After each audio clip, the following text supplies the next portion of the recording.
name is Danielle Klisch. I'm working for UNESCO. I'm the secretary of the Convention on the Protection and Promotion of the Diversity of Cultural Expressions.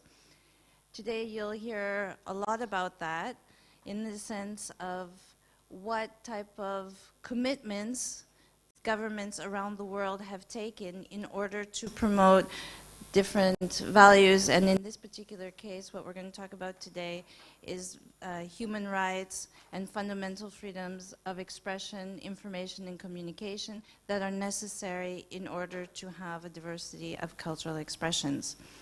The title of our first panel this afternoon is Reshaping Cultural Policy for Artistic Freedom. And some of you will receive a copy of this publication here, which is called Reshaping Cultural Policies. And basically what it does is it explains the convention and the different goals that we are all working towards, whether it be governments, whether it be civil society, organizations, whether it be the artistic community, cultural professionals, to achieve certain goals. And one of those goals is to promote human rights and fundamental freedoms for artists and cultural professionals. Another goal is to ensure participatory governance for culture.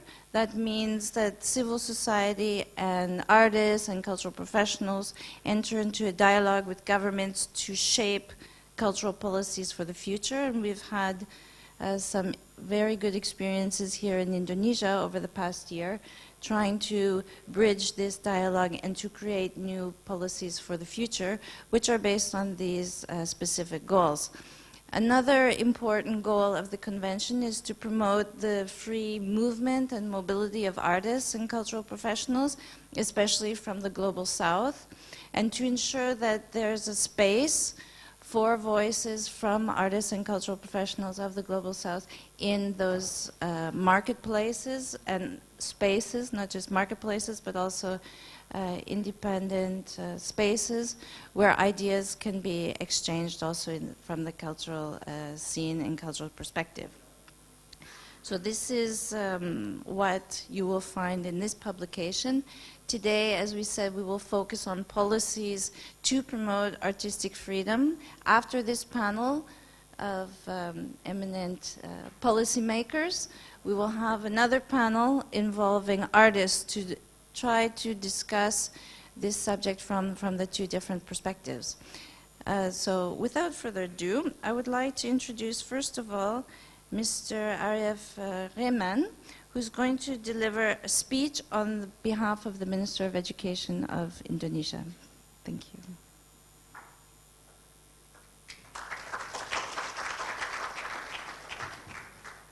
Bismillahirrahmanirrahim. Assalamualaikum warahmatullahi wabarakatuh. I think we have got to thank God the Almighty that we can all summon in this room, and I believe that this meeting, this gathering is so important to the development of human beings around the world. First of all, the Ministry of Education and Culture, Professor Dr. Muhajir Effendi, would like to apologize to the committee due to a very short notice of another national commitment. So he asked me to deliver his material. So I will start, should be over there.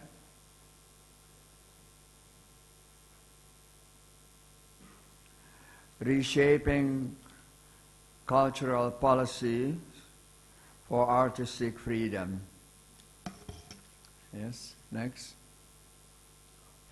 So UNESCO 2005 Convention on the Protection of Promotion of the Diversity of Cultural Expressions. Culture in its rich diversity is a source, asset, and inspiration for development.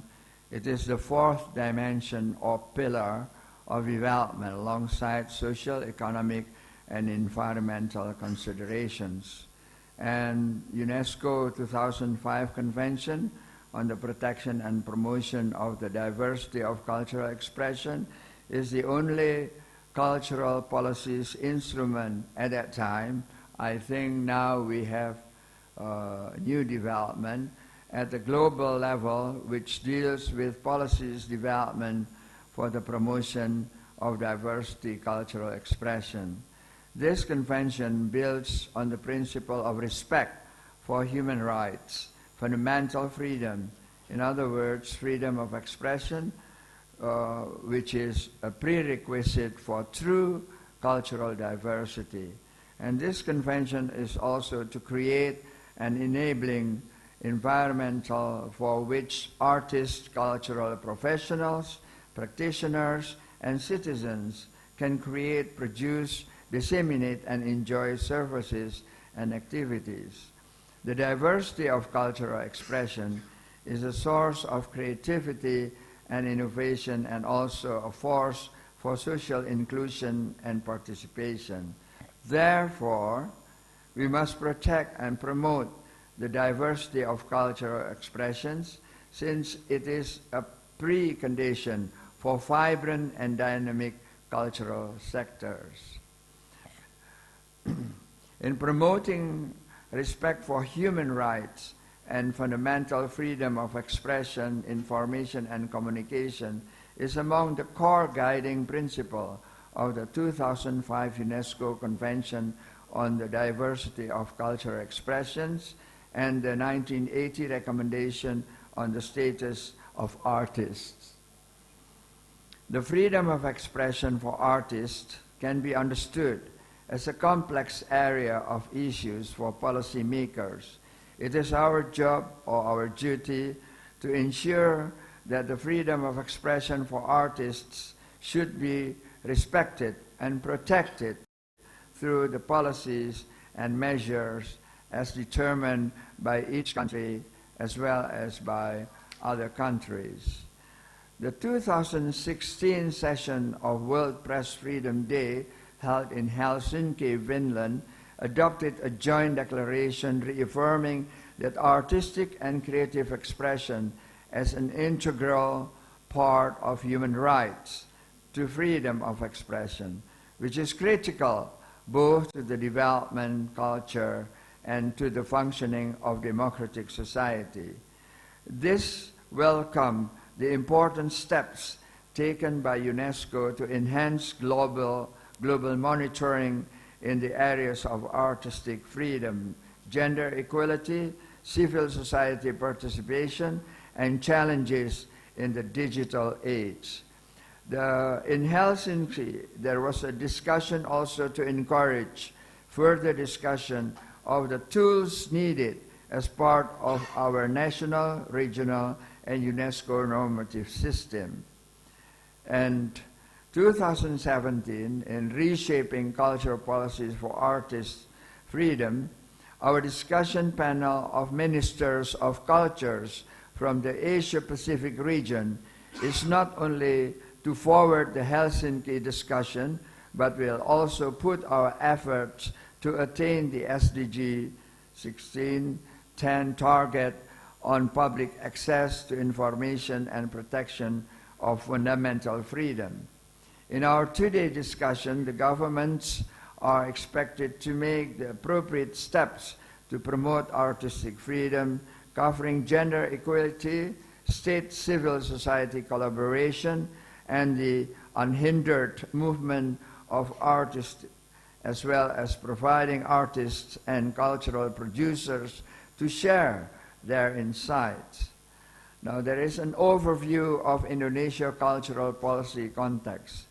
The Indonesian government under the President Joko Widodo has put culture to be the high priority position as a platform to strengthen the diversity and unity, social reconstruction in the development of the nation's character through education programs as mentioned in our National Term Development Plan. I'd just like to share with you, we have about 785 languages in Indonesia and more than 1,500 tribes existing in Indonesia to be able to live in one nation. The Indonesian government key objective in its implementation covering the following measures: increasing government's awareness and participation in cultural program initiated by the public in improving an appreciation towards cultural diversity. Cultural diversity, we have a motto in Indonesia called Bhinneka Tunggal Ika. So it's cultural diversity in unity.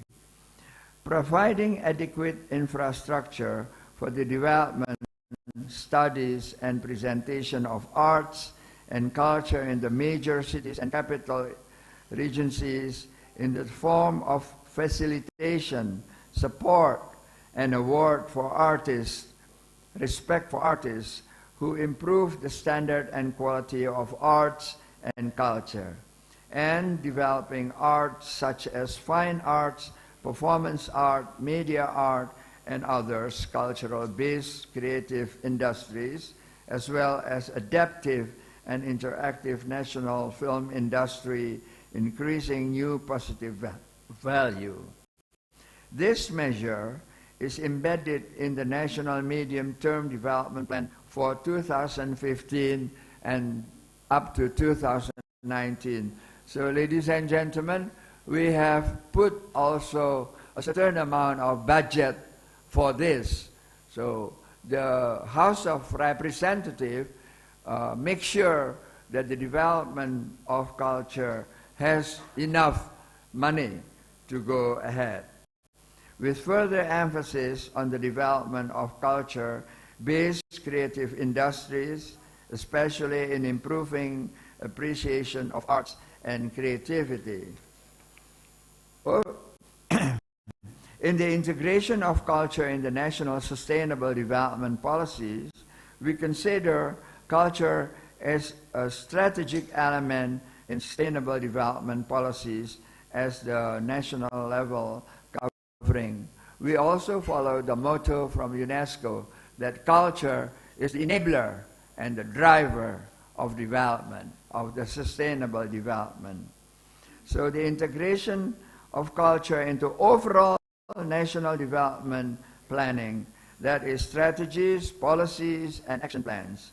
The integration of culture into poverty eradication, social inclusion through education and training strategies. The provision of equitable treatment of disadvantaged individuals and groups and social groups, including women, to participate in cultural life and men. But I like also to correct, not including women, we also have some men who has got to be helped in our society. As you know, that in some part of Indonesia, we follow what we call the matriarchat society. So the women decide almost for all the development. The equitable, the distribution of cultural resources between require urban and rural areas. We have some questions today. How can government action create and sustain a climate encouraging freedom of artistic expression throughout the cultural value chain from creation to access? What are the specific cultural policies and measures required to promote gender equality, civil society partnerships, and greater mobility? How can artists benefit better from preferential treatment measures? And how is globalization affecting the status of artists and artistic practice? Last but not least, the fourth question will be very appealing and challenging for governments and the artists to work together in bringing about the best future policies and measures in cultural policies for the national development.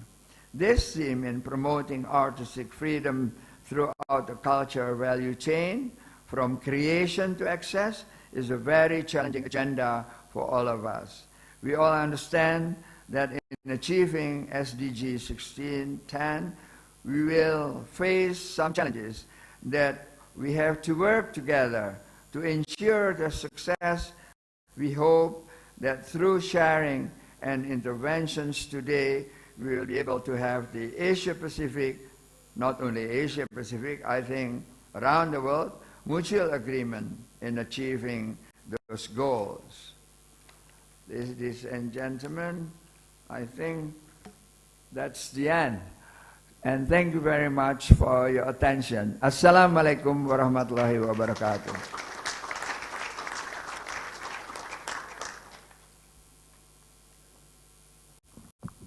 It might be the end of your speech, but I think it's the beginning of a very long and challenging conversation and agenda that you've set for us this afternoon. So thank you, and please thank the Minister on our behalf. We're sorry you couldn't be here, but we are very happy that you could come and issue this challenge to us this afternoon.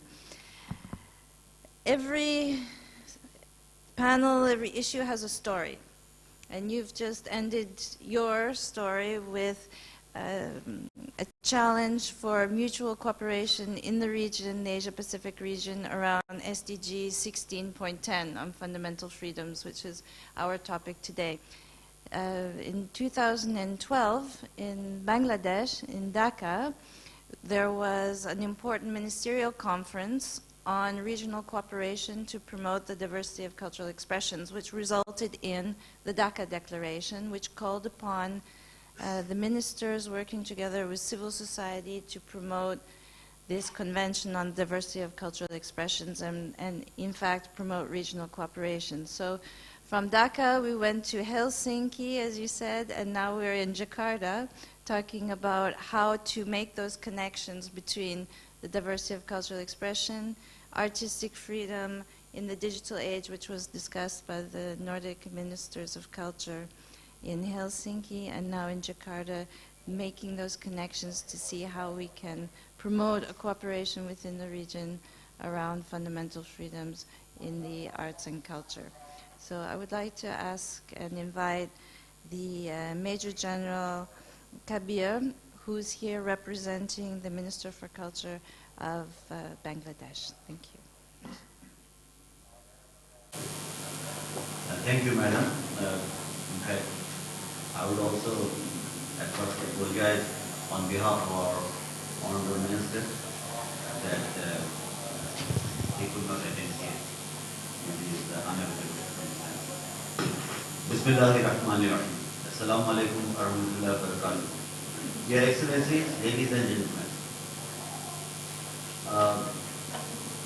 I am here to deliver the initial talk what Honorable Minister has prepared.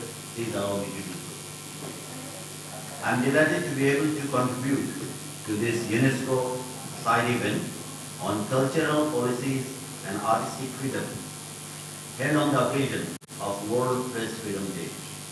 As Minister for Cultural Affairs and a performer and a former activist of Union for Artistic Freedom myself, I wish to express my admiration for all those committed to defending human rights, to advancing freedom of expression. Art is no luxury. It is the deepest level of human expression, the spontaneous overflow of creative freedom. It is a universal language to help us find common ground and beauty. It props up on long-stretched values, intellectual traditions, lifestyle, and culture in latitude of freedom of thinking and expressing. Art has also the extraordinary capacity to express resistance and rebellion, protest and hope. Artists definitely entertain people, but the important thing they do is they contribute to develop the mental health of the people of the society. Some artworks sometimes create social debates, oppose decisions of government, but the validity and artistic creativity is necessary for development of vibrant culture, for the functioning of democratic society. Critical voices come in many forms, and art has always been critical voice in society with tremendous impact beyond both public and public discourse. And yet, the rights of artists to express themselves freely are under threat worldwide. Every year, as statistics show, artistic expressions in the form of books, films, musical genres, and paintings are censored or attacked.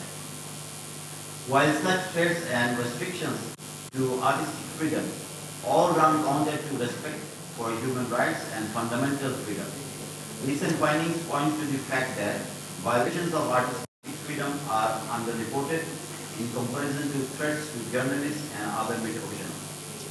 Freedom of expression is a fundamental right for all people, but often artists' freedom are threatened. As documented in the first global report by UNESCO's 2005 Convention on the Protection and Promotion of the Diversity of Cultural Expressions, entitled Reshaping Cultural Policies, many people in the world today are subjected to restrictions on their artistic freedom of expression and are censored, denounced, persecuted, and killed. We must fight for these freedoms that are key to build participatory and transparent systems of governance for culture and help to increase the mobility of artists, especially from the global south.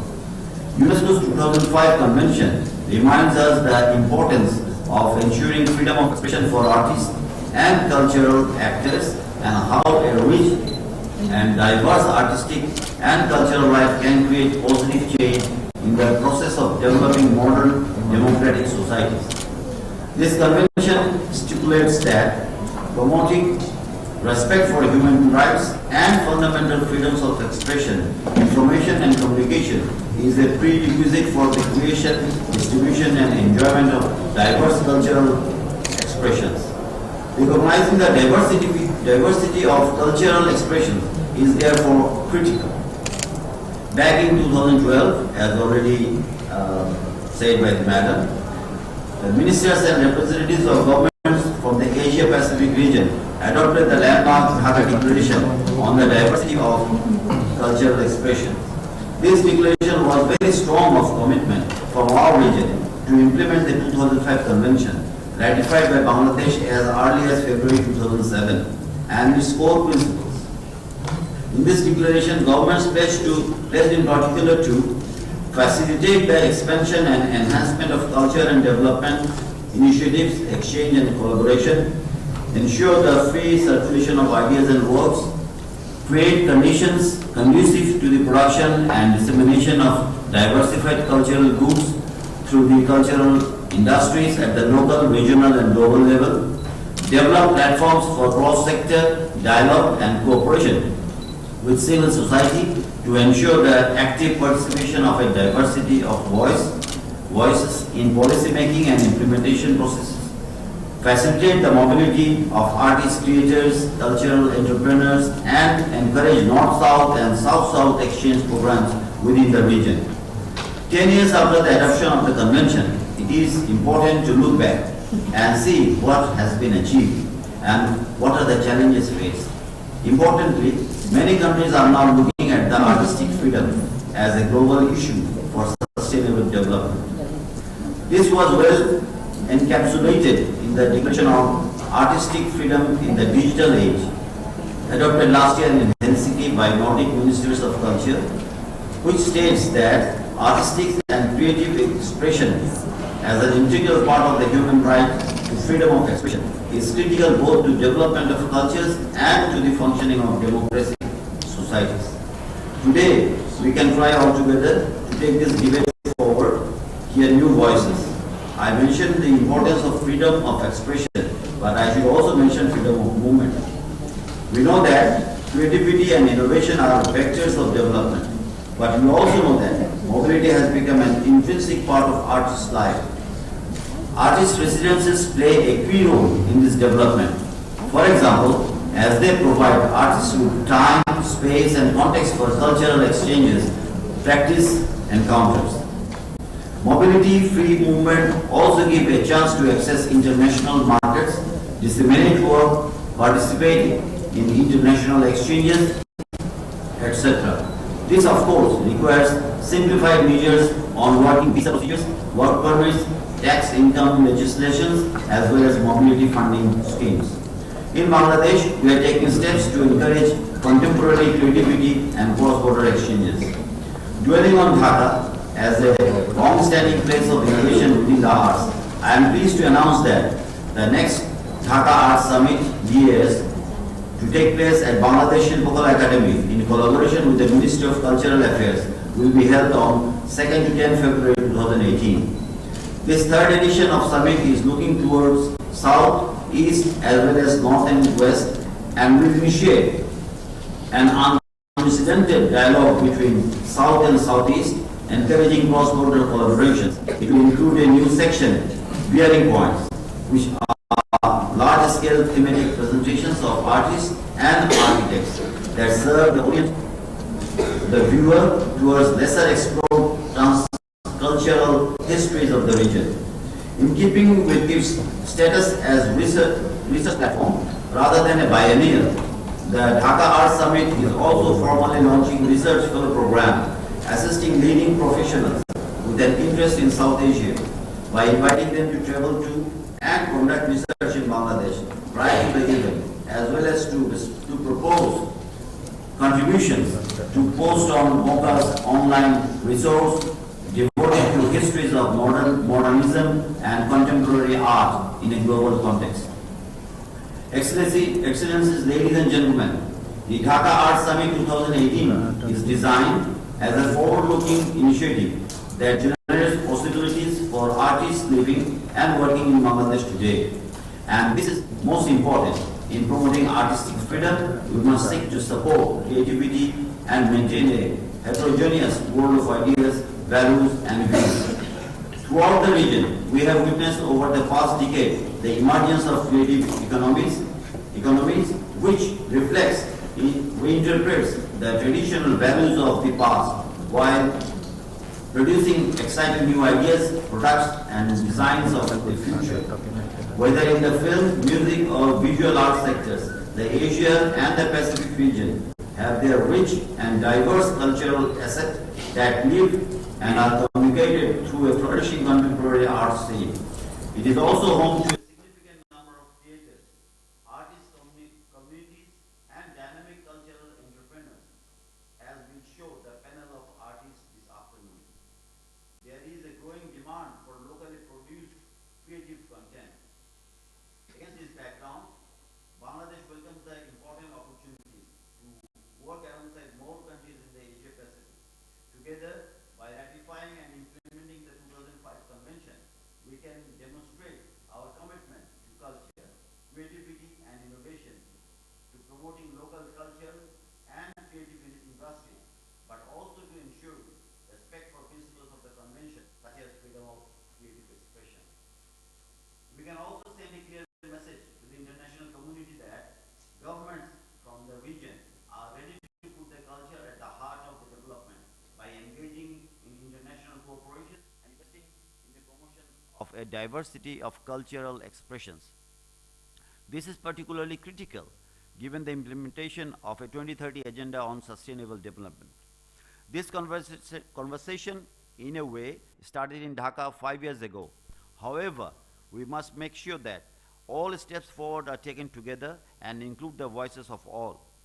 There are enormous opportunities to make real change, to work towards putting in place the mechanisms needed to enable the cultural sectors at all levels to grow, develop, and prosper, to provide contemporary creators with the opportunities to have their works recognized and compensated, and to ensure that consumers and the audiences across the globe can benefit from and enjoy the diversity of cultural expressions emanating from this dynamic region. Thank you for your kind attention, Excellencies, ladies and gentlemen. Assalamu alaikum wa rahmatullahi wa barakatuh.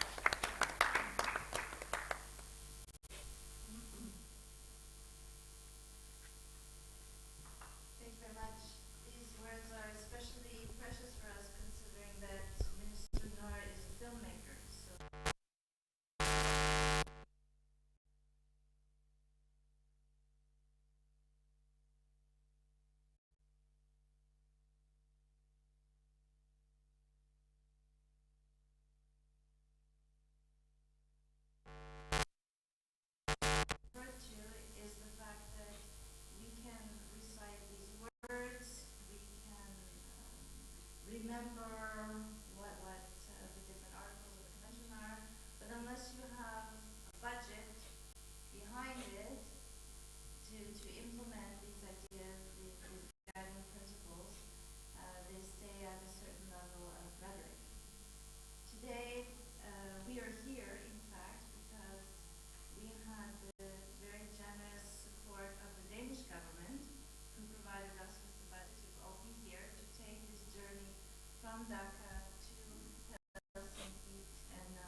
introduce to you a video message that has been prepared on this occasion from the Secretary General of the Nordic Council of Ministers. You both referred to the Helsinki Declaration, so he will share some words with us from the video screen over here, but also just to say thank you again to the Danish government for making all of this possible today, tomorrow, and the day after, because we have many sessions. This is the first one, the opening one, to discuss these different issues of artistic freedom, which of course is not a simple idea that can be solved in a 2-hour panel. So thank you for starting this off. So here we are, the Secretary General. Thank you. Ministers, distinguished guests, colleagues and friends, greetings from Copenhagen. It's my privilege as the Secretary General of the Nordic Council of Ministers to wish you all best of luck in your endeavor to make today's conference at UNESCO World Press Freedom Day in Jakarta a success. Jakarta is an important milestone in our efforts to make the discussions on artistic freedom a global discussion.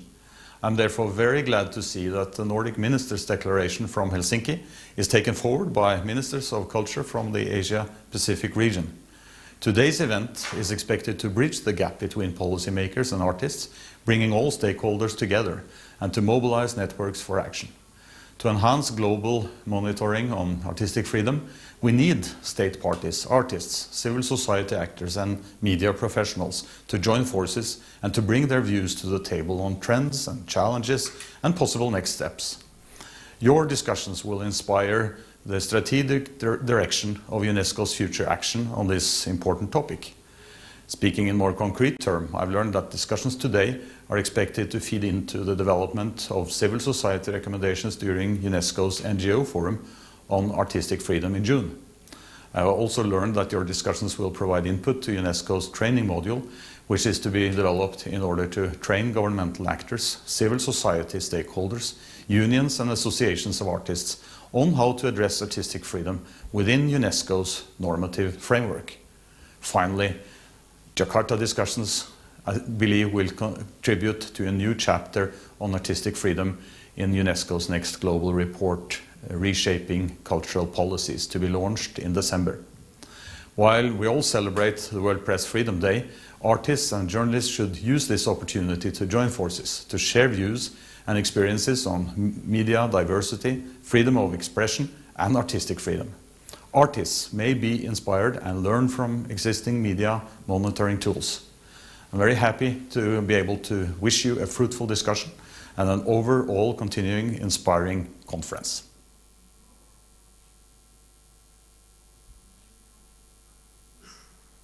Ministers, distinguished guests.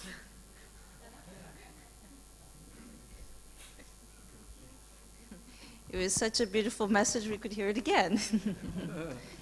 So now we're going to move on to the panel, and we have our good friend and colleague Anupama, whose very capable hands I will now leave the chairing to, and take these discussions forward. Thank you. Thank you, Danielle. Good afternoon and welcome once again, everyone. As Danielle Cleach has introduced, this is the first of 2 conversations this afternoon. And this first conversation will look at reshaping cultural policies for the status of the artist and for artistic freedom. We have heard from Pa Rehman and Ambassador Kabir that promoting fundamental freedoms of expression is a prerequisite if artists and cultural producers are to make engaging works of art, and if we as audiences are to be able to enjoy them. And the fundamental freedoms of expression are a core guiding principle for the 2005 convention that we have already spoken about and for UNESCO's 1980 recommendation on the status of artists. However, having said this, we must also acknowledge that freedom of expressions for artists can be a very complex area of policy making because it has to ensure that the economic and social rights of the artists are protected, and on the other hand, it must serve to guarantee their freedom of association and their freedom of movement.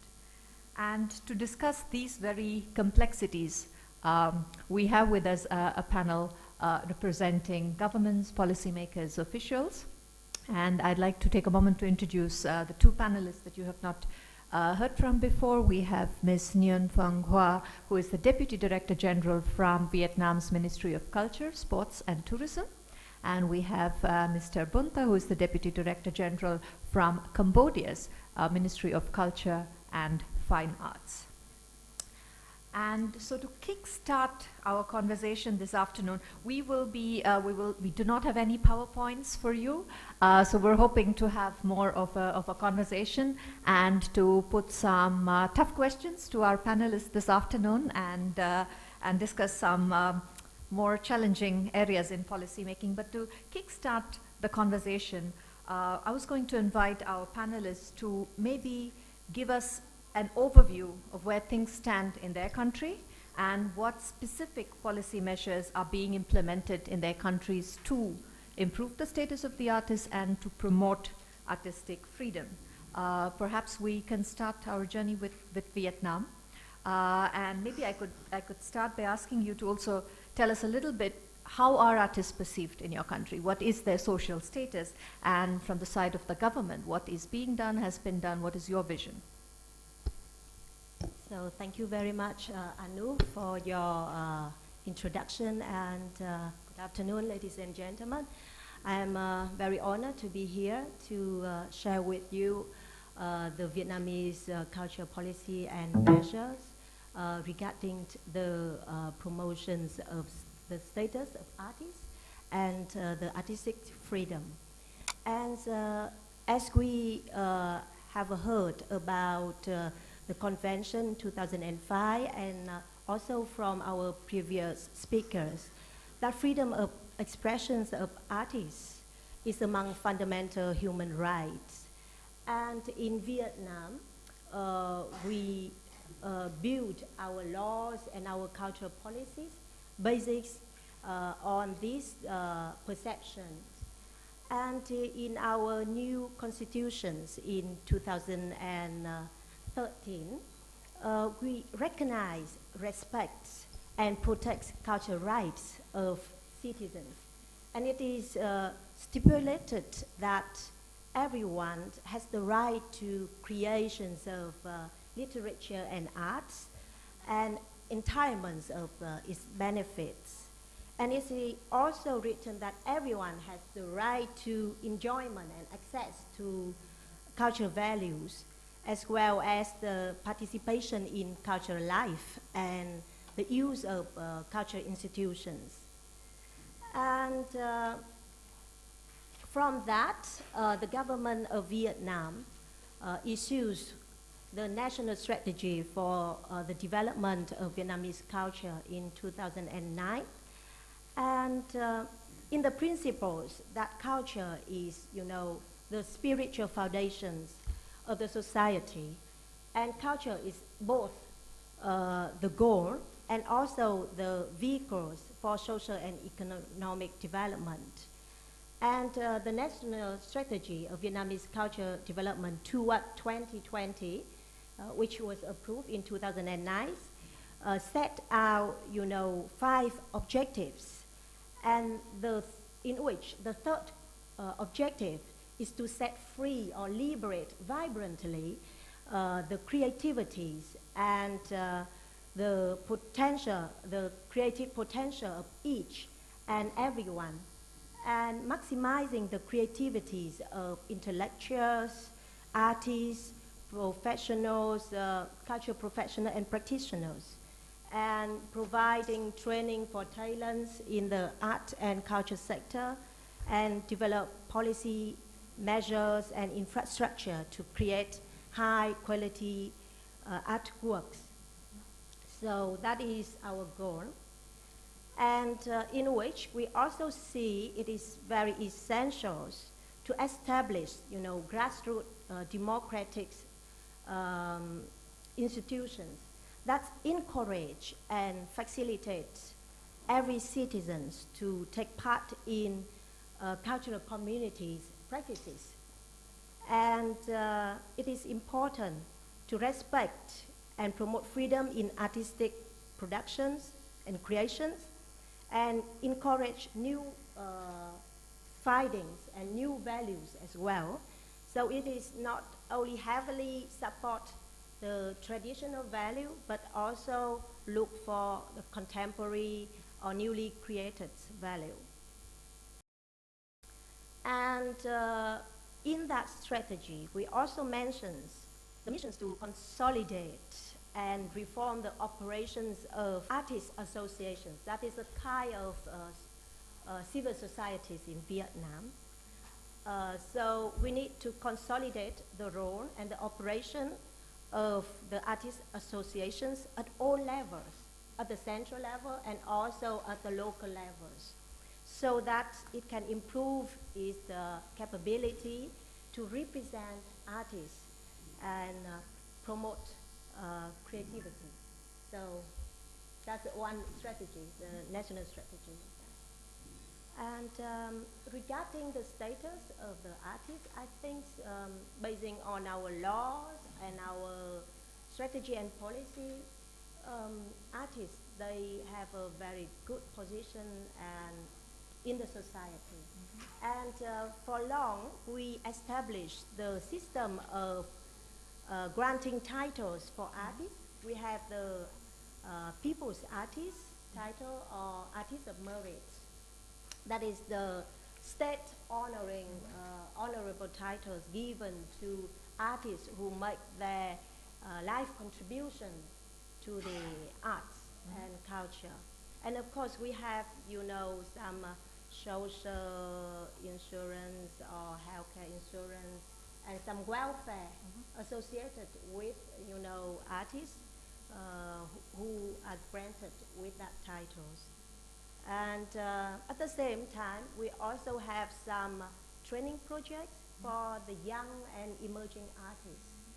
So in 2015, the Ministry of Culture, Sport and Tourism approved 3 projects to provide training and nurture young talents in the art and culture sector, and in which we will reform our curriculums as well as, you know, we give some scholarships for our young students and teachers as well to go abroad to study further.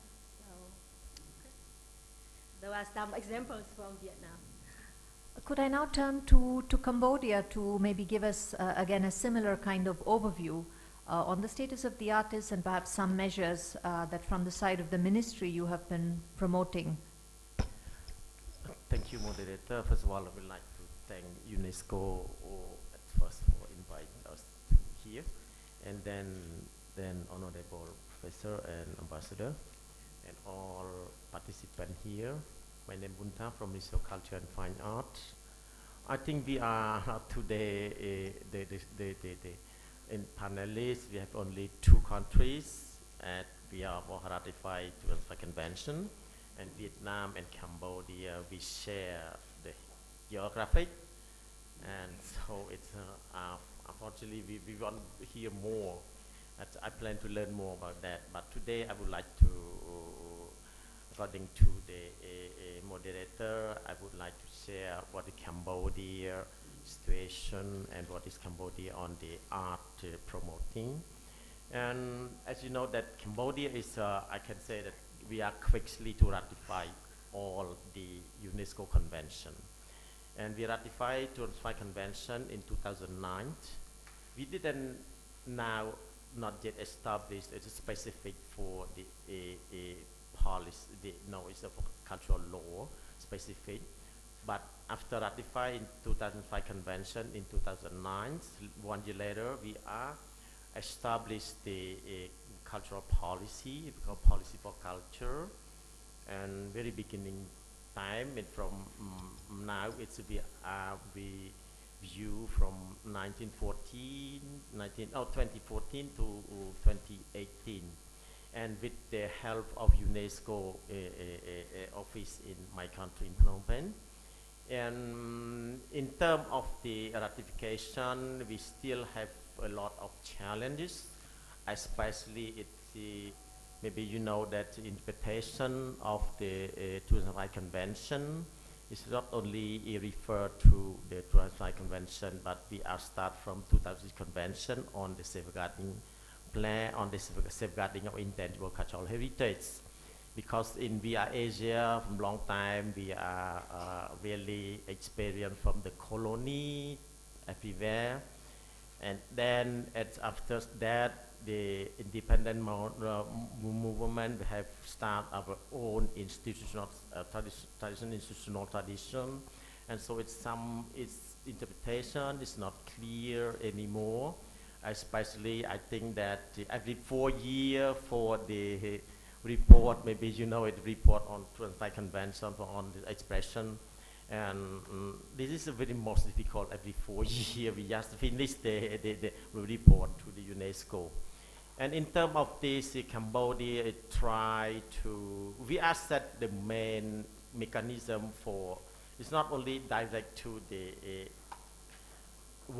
nationwide on the put on the important lights, but in the Ministry of Culture, we try to encourage all the artists, especially if we are on the capacity building.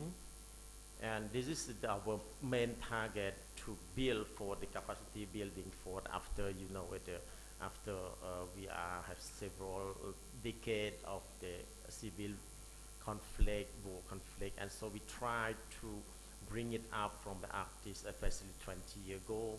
After this war finished, we try to pick up everywhere from the artists, you know, and in every level.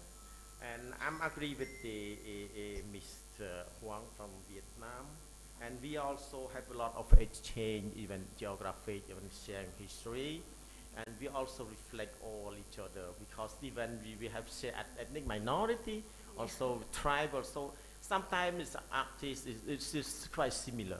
So that we have discussed it through, maybe later we'll exchange on that. But in the our policy, cultural policy or policy for culture, we are trying to elevation on all the level of artists to be more upgrade and more, you know, sustain for their career and for practicing. And this is based from their own knowledge.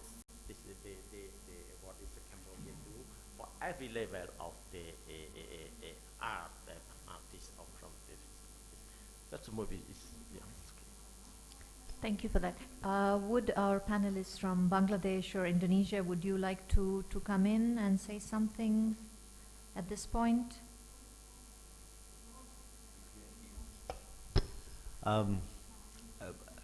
Ladies and gentlemen, please, I would humbly remind that I'm an ambassador here. The cultural portions are to be covered by the gentlemen, those who are sitting with you. You can ask them. I have just read out the views of my minister. I am not maybe competent enough to dwell on the difficult and critical subjects which you are dealing with. So you can ask the gentleman just sitting in front of you and the gentleman sitting beside him. They are the representative of the ministry and the cultural affairs force. They are much more well educated and equipped to reply to you. Thank you, ma'am. Would our colleagues from Bangladesh like to jump in and following the thread of what we have heard from Vietnam and Cambodia, maybe in a minute or two, give us a sense, how is an artist, what is the social status of the artist in Bangladesh, and what has the government been doing policy-wise, legislation-wise, schemes, measures that support artistic freedom and the status of artists?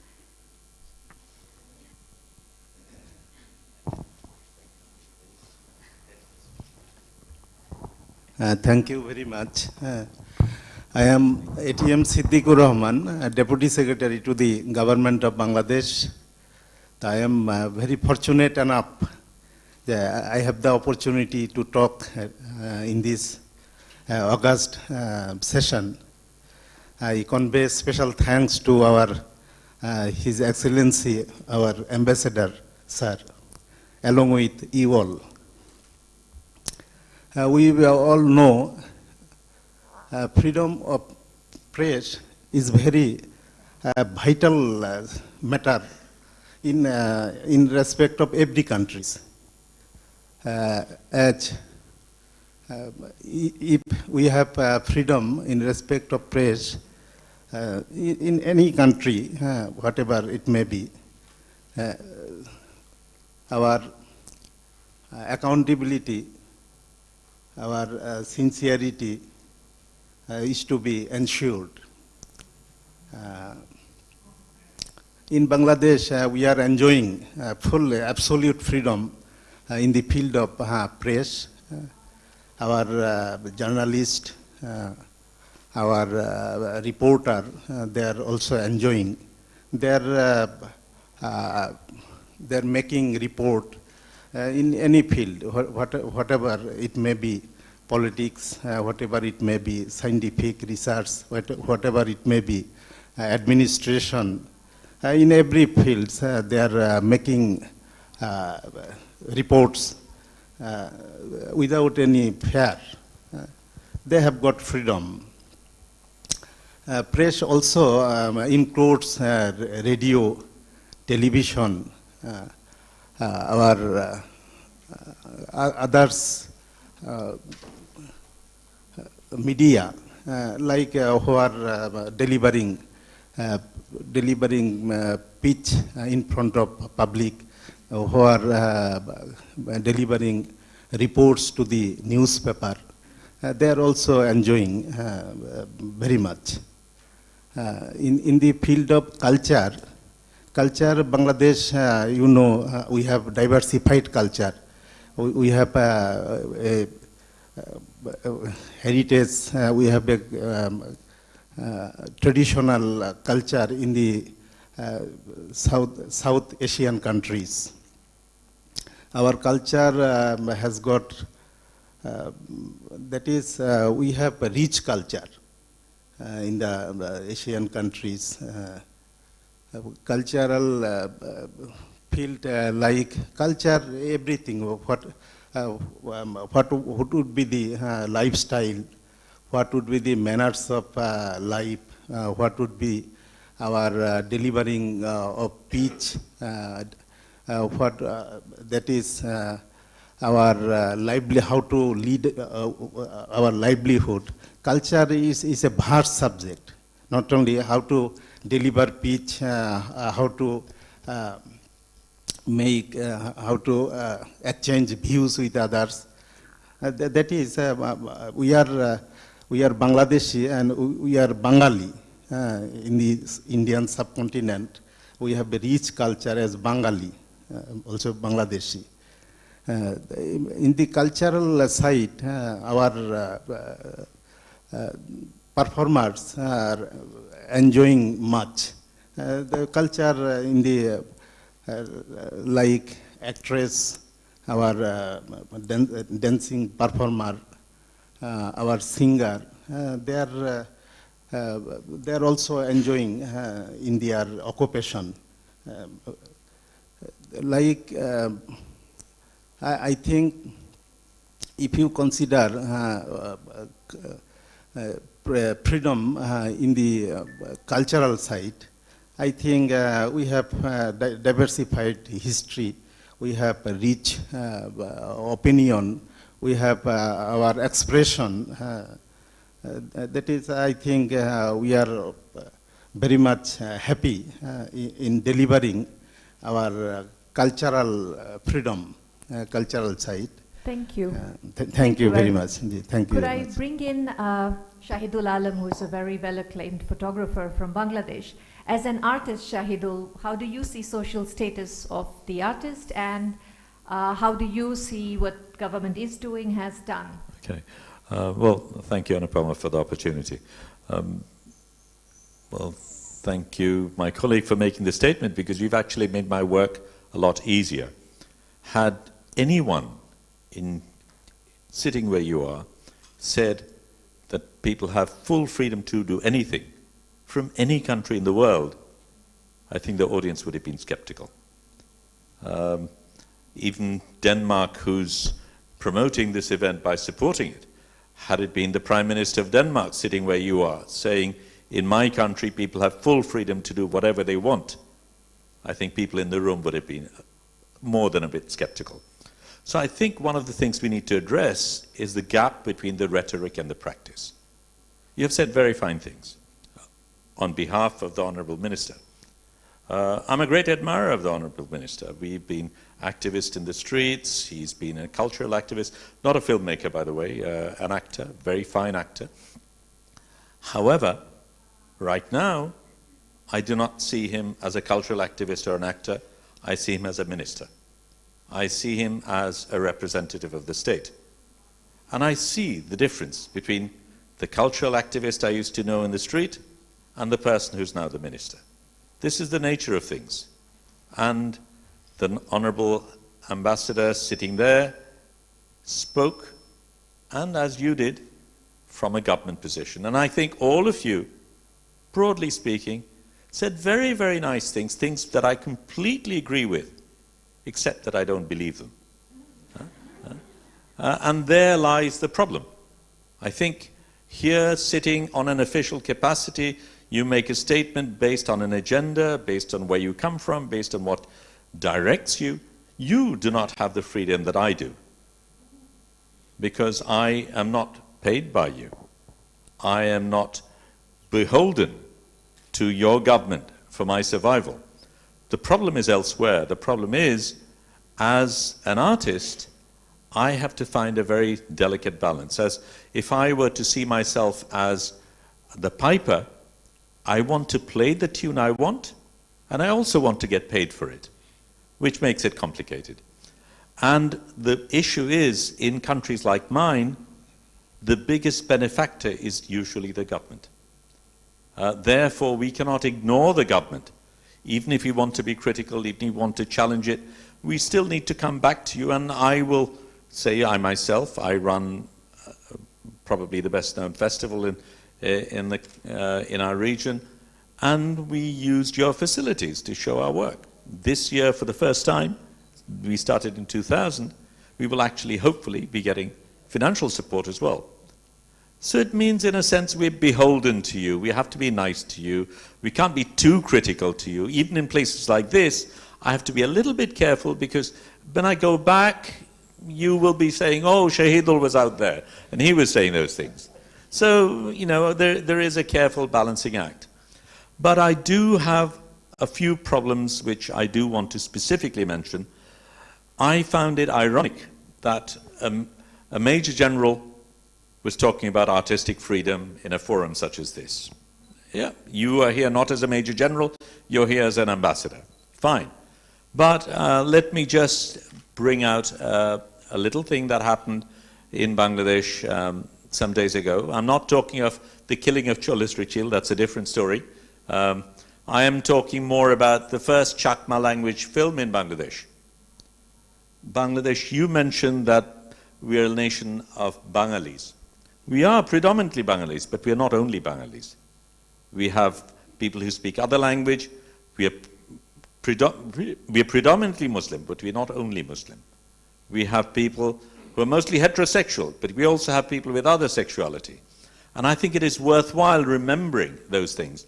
And when you talk about, in those terms, about us being Bangali, you, through that statement, wipe out the small other languages who are struggling. And my country was born on the basis of the right to speak its own language. Yet, within Bangladesh, we have the language of other people being actively suppressed. And the first Chakma language film which was produced in Bangladesh, it should have been celebrated. It was banned. It is being shown worldwide. It is being shown in film festivals. Within Bangladesh, it is banned. I find that problematic. I don't need to say a lot more. I think people can read between the lines. Thank you, Shahidul, for highlighting some challenges when we talk about national policies, national plans, and how they may or may not be then translated into reality. But Raymond, would you like to add something? Yes, I just would like to share with you that in Indonesia, we try to maintain the unity of Indonesia by having a philosophy, not only for culture, but also for politics and for economic development. we have what we call by Panchasila, the 5 principles.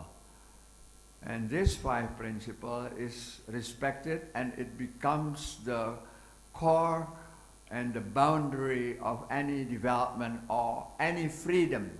When we talk about freedom, there should be a limit. You know, how far can we be free? Yes. Number 1 is that it should respect the what we call by the belief in God. So when we have groups who do not believe in God, so the government and the society has the obligation of not but believing in something, believing in the life of the day hereafter. And number 2, humanity. So these are the poles of any freedom, including artistic freedom, that it should promote humanity. And number 3 is democracy. Now, when we talk about democracy, we had the history in Indonesia that we call it by the democracy that is limited by the national interest. So there is an absolute freedom. And the last one, that any kind of freedom should take care of the social advancement and social balance. Today in this room, I have Mr. Amanwira Kartakusuma. He is the national expert for UNESCO 2005 convention. Mr. Aman, could you stand up, please? So he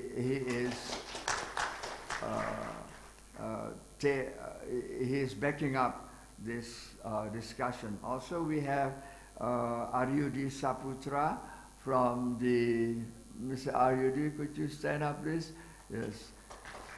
Mr. Aryudi Saputra is taking care of a very peculiar institution. It's called the Institution of Creativity. It's very, very interesting. And Mr. Hartanti Maya Krishna, Madam Maya, could you stand up, please? Yes. Madam Maya is taking care of culture in the Ministry of Education and Culture. To conclude my intervention at this junction, I just would like to share with you our problem today is not to the past, but to the future. You know, a lot of the younger generation is very difficult to accept that cultural freedom is limited to our philosophy. You know, some of the youth, they really would like to have absolute freedom. If they want to make dance performances, you know, you have got to take care, you know. Where are you going to perform this dance? Are you going to perform this dance in a very religious society? You have to take care of your clothes. You have to cover some, you know, a certain part of the body. You know. And the future problem is so acute because we have also culture from other countries coming into Indonesia to this younger generation. Now, I like to hear more probably from you. Do you have this problem or not? But yes, in Indonesia we do have the problem of what we call by freedom, including artistic freedom. Thank you very much. I will stop over there.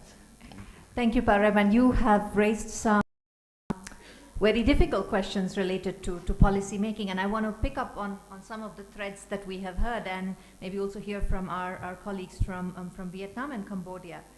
One is the question of national identity and how art is expressed in national identity, the challenges between the traditional forms of art and more contemporary forms of art.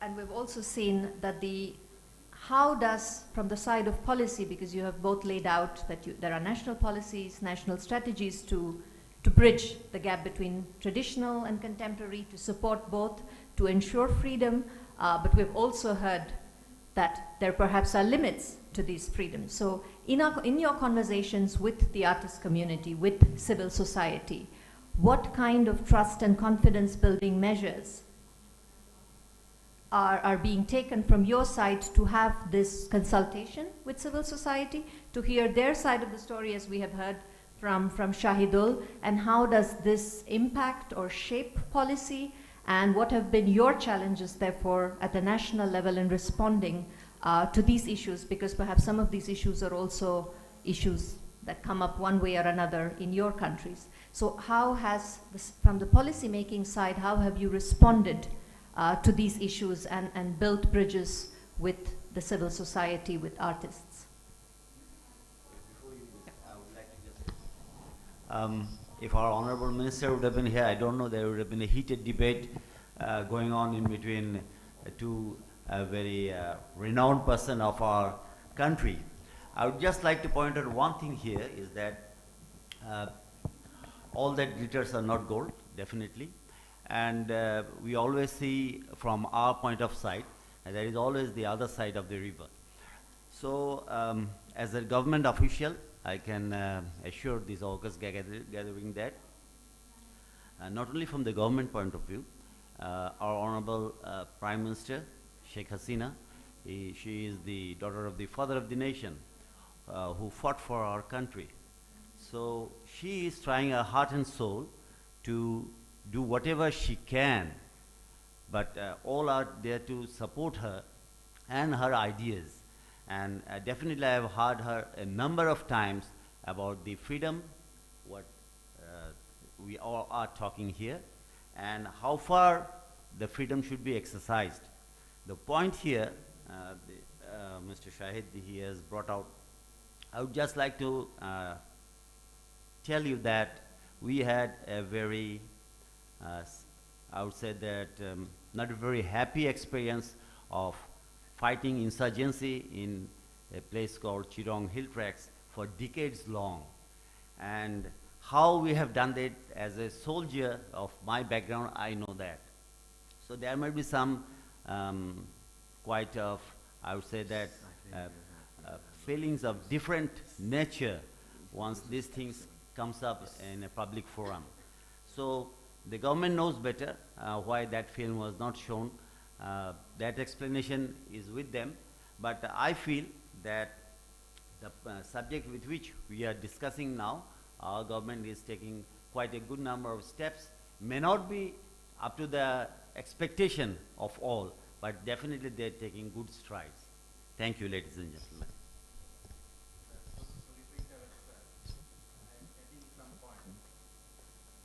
Could we come back to you in a moment when we hear also from Cambodia and Vietnam?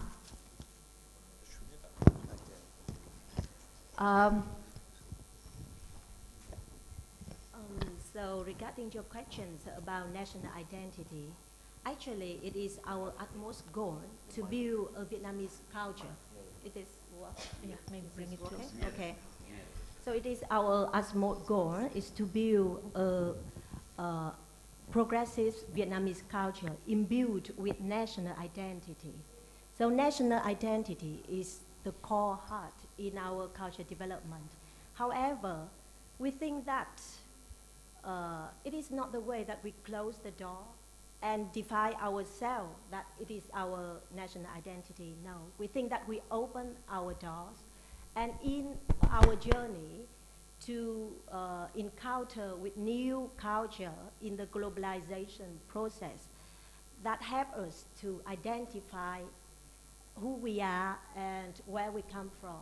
So I think that I don't see a big threat from globalizations or the influences from foreign cultures to us regarding the national identity. But on the other, in another direction, we see that on the way to integrate into the world, we find ourselves. So that's why I would like to touch upon one issue regarding the mobility of artists.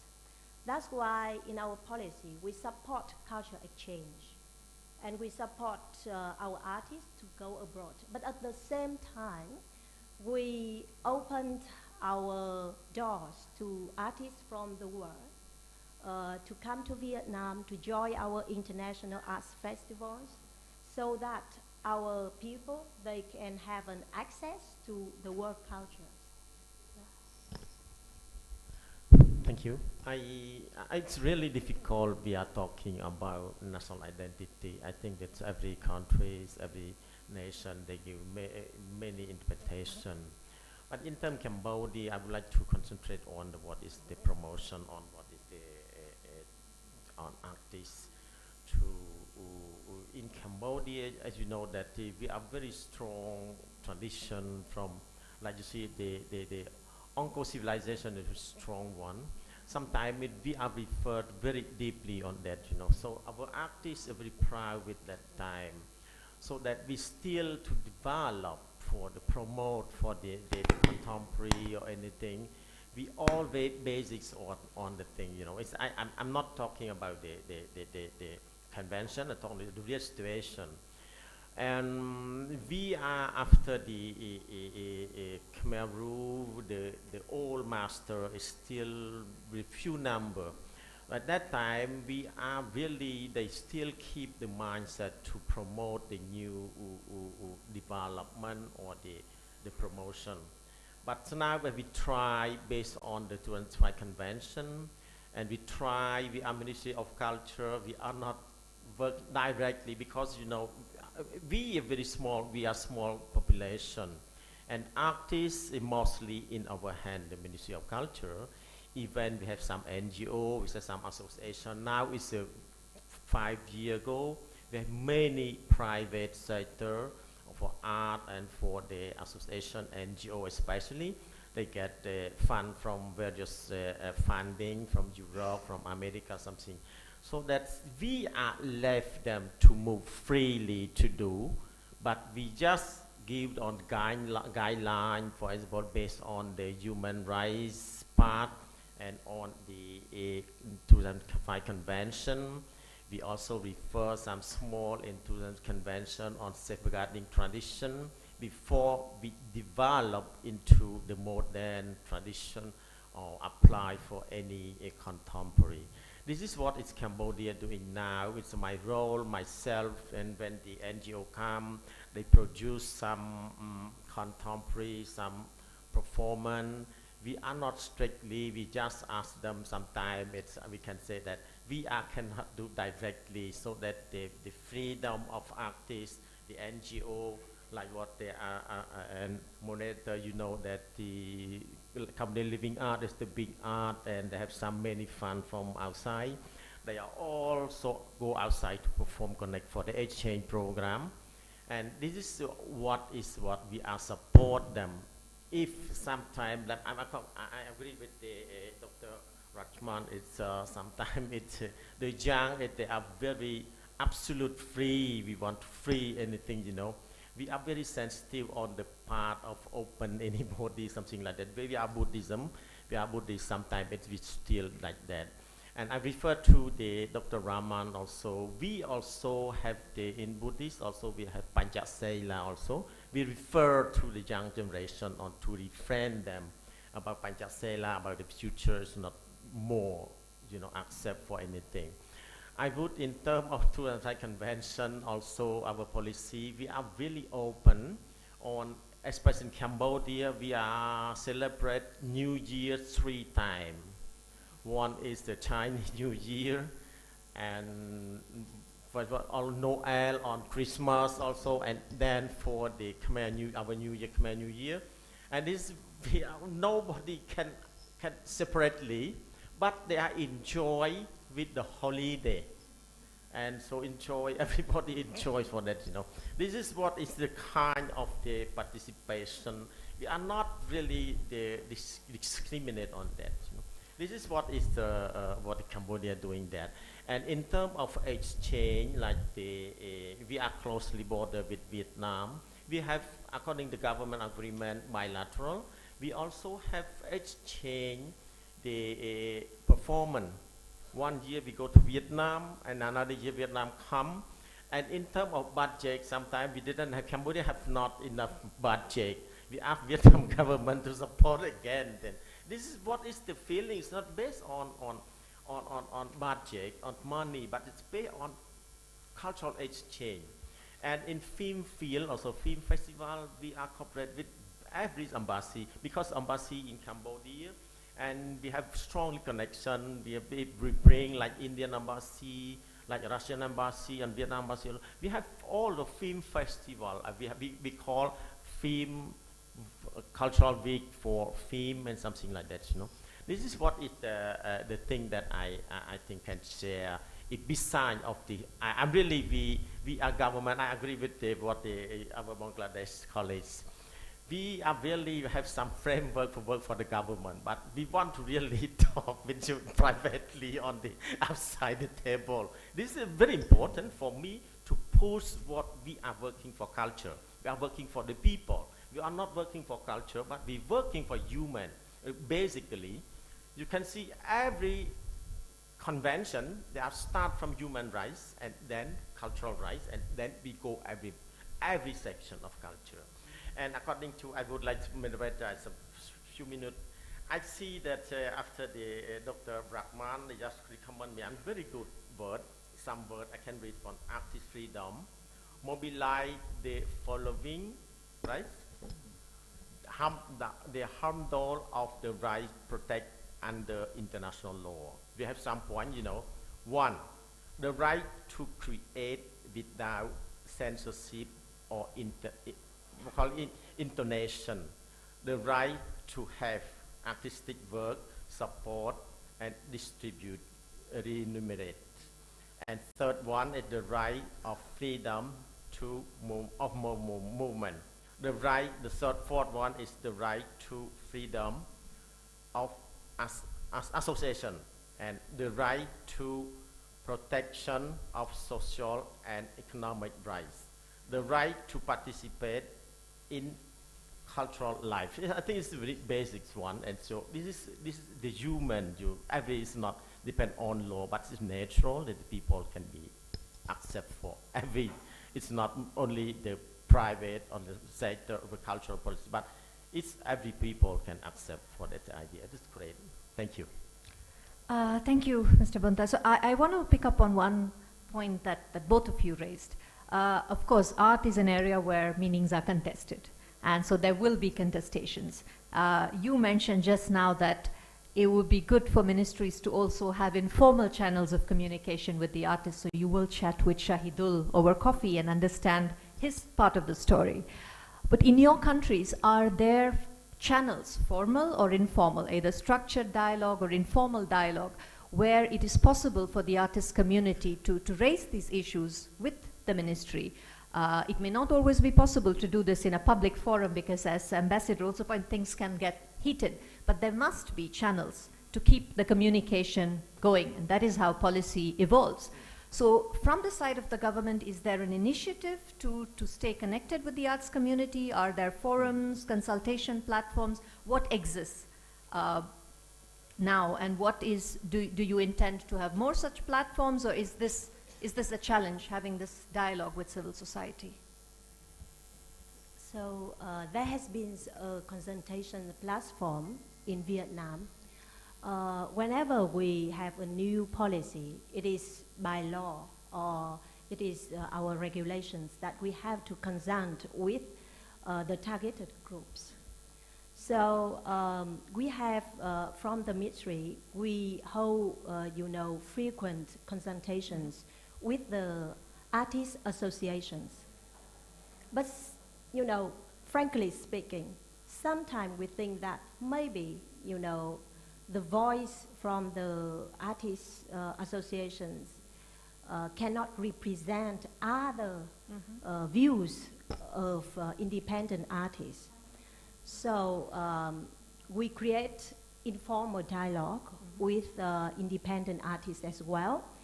And I would also like to share with you our experience. We have a project entitled Dialogues Among Policymakers and Opinions Makers, funded by the Danish government for the last, 10 years. And every year, we hold annual workshop on selected themes that we think that we set priority to build policy, or we want to initiate new measures to support that sector.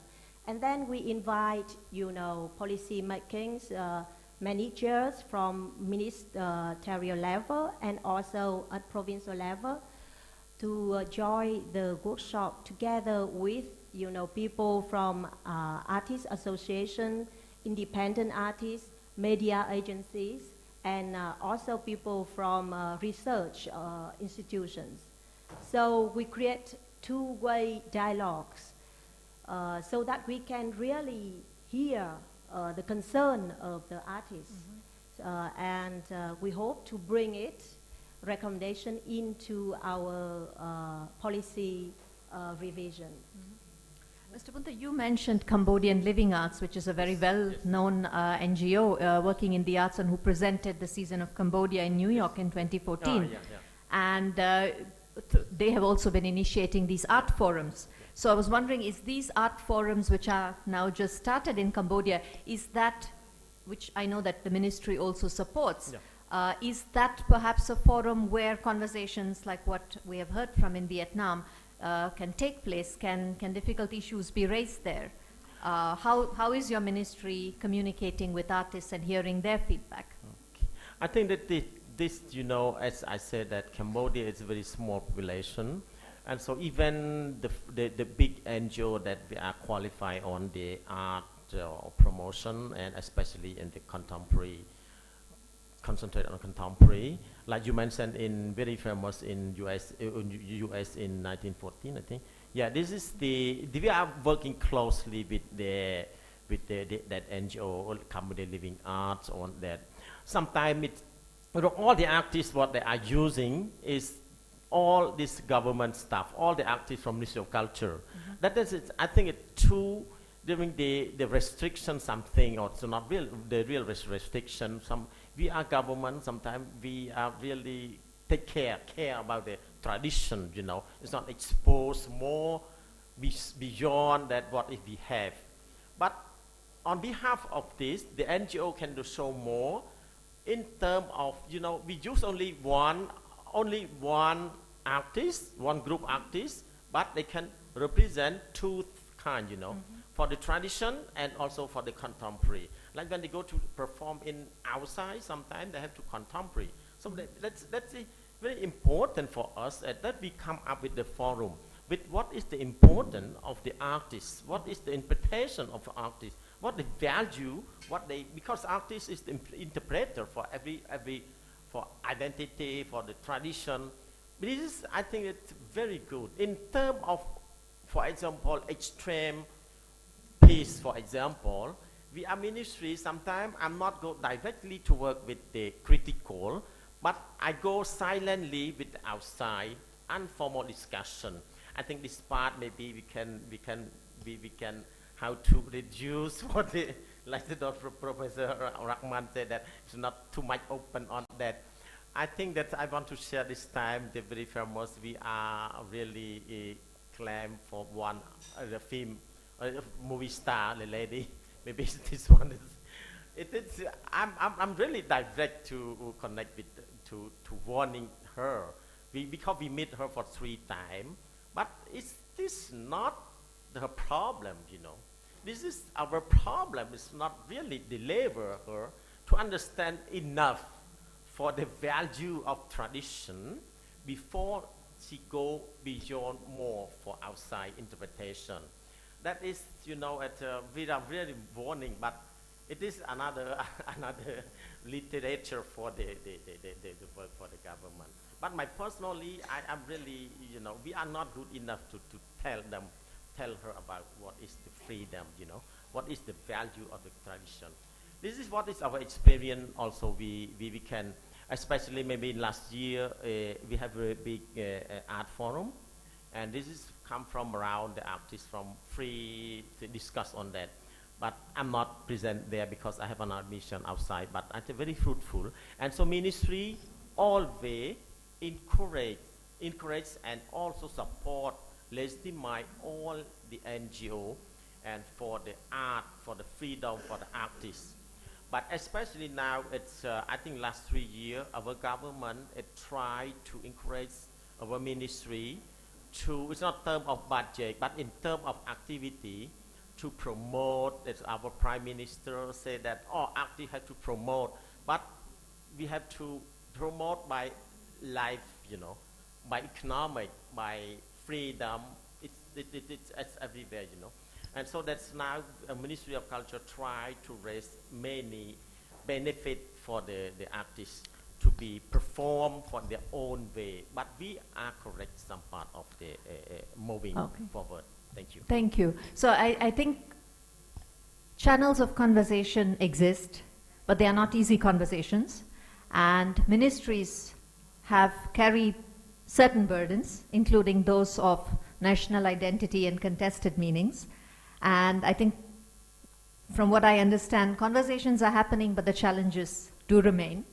At this point, I also wanted to, somebody from the audience, Pa Aman, you wanted to come in on this question? Okay, then maybe I will come back to you in the Q&A when we open the forum for discussion.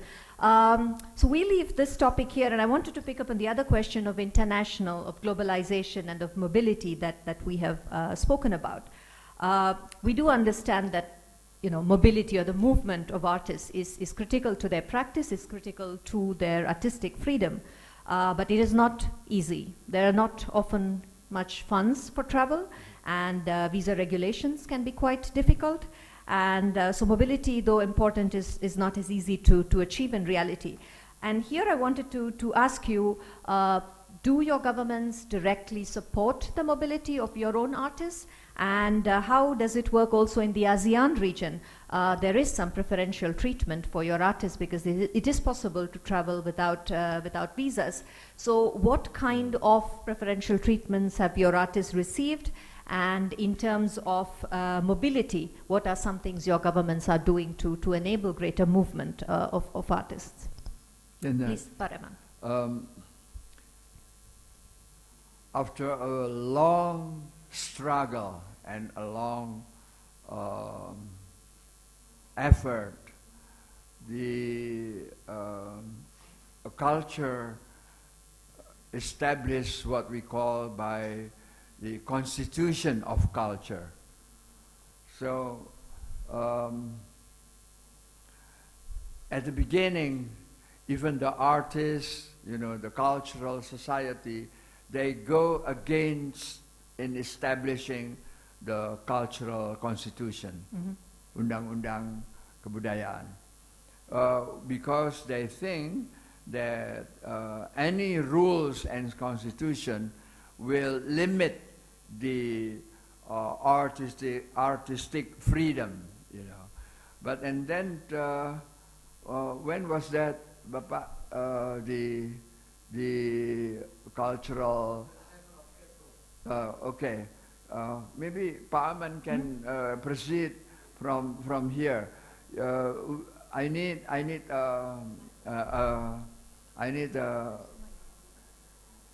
someone to back up my intervention on how, not limiting, but we make a rule on the cultural development. And this is because we are facing more than 1,000 languages. We have more than 800 cultural values and tribes. So we have this dimension. Pa Aman probably can help me on that. Yes, Thank you. Pak Arif. Anu, I think after listening the debate and the conversation among the panelists, I would like to share with you what Pak Arif has just said, that Indonesia is very fortunate. On the April 27 this year, after 35 years of struggling, finally the parliament adopted the very first new law on advancement of cultures. So we are very fortunate that in this context, this law has been inspired by so many issues, covered under the Convention of 2005. So all those issues about the freedom of expression, human rights, and also the mobility of artists, everything covered under this new law. For example, I would like also to mention the specificity of this law, specifically mention about the access and engagement of the community, civil society on the cultural products and process, and also the cooperation among the regional provinces in our case, and also the nation. So it means covering also the international cooperation.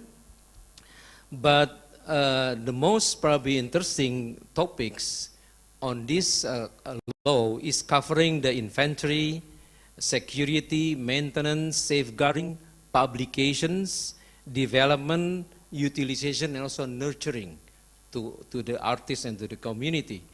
The role of authorities, the central government, the local government, is also covered under this law, which they have special effort to advance the culture in terms of database. So database development is also very important in this new law. Well, on the issues on this mobility and also the artists, I think there is one chapter covering what they call it the recognition. So under this recognition, they specifically mention about incentives and also facilities. So now under the law, government obliged to provide facilities and incentive to the artists. Another commitment also by the government in the new law is on the finance. So financing coming from the national budget and also from the local budget. So again, talking about the financing, it is now under the commitment of this law, how to support the cultures. And cultures considered by this law as an investment. So it's not a cost to the society, it's an investment. Another interesting articles under this law is on the prohibition. So when I was reading the law, what's prohibition? What's prohibitive in this law? There are two major issues prohibited under this law. The first is on the destruction or destroy of the infrastructure of cultures. So no one making some unlawful action to destroy any facilities, infrastructure of the cultures. And the second one is on the issue on the function of database system. So anyone doing the unlawful things to make the database system dysfunction is become unlawful. So the sanction also is quite scary actually, because any these unlawful things can be put under the penalty in terms of money up to 10 billion rupiahs, in terms of imprisonment it up to 5 to 10 years in the prisons.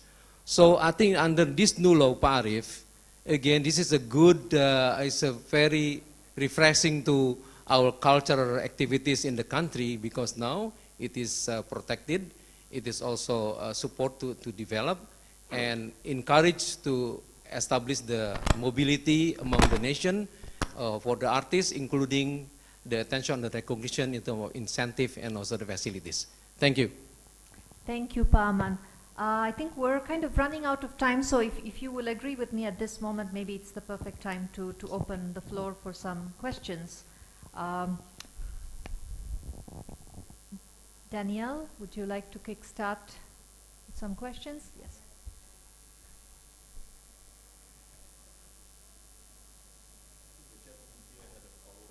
Yeah, I'll come back to you. Just a moment. Can we have the other microphone there to... Let's let Ole ask his question Thank first, you very and much. then I'll come after. My name is Ole Wright. So I think if we stay here the whole afternoon, we will see that there are two very different versions of how reality looks like. So I hope the panel stays for the discussion with the artists. But now we're here to understand more how you think and how you practice. So I have a question for my good colleague from Vietnam and one for my good colleague here from Jakarta. In Vietnam, there's been a practice of imprisoning artists. There was a singer-songwriter who was recently released after 4 years in prison for making a song which was critical to the government.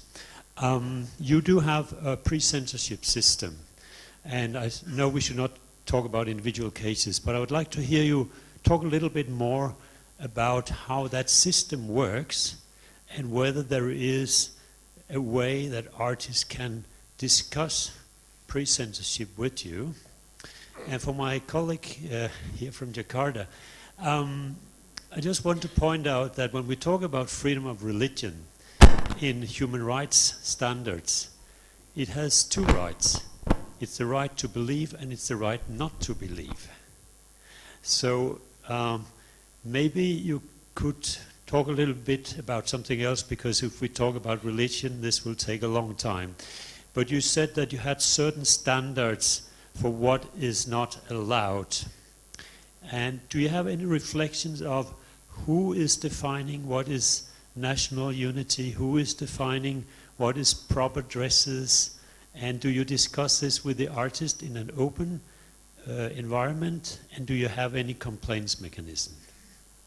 Thank you.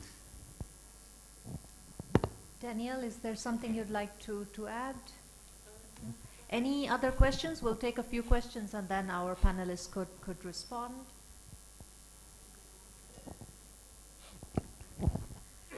If you could also introduce yourself and tell us where you're Sure. from. Hello, Adam Pushkin from British Council. I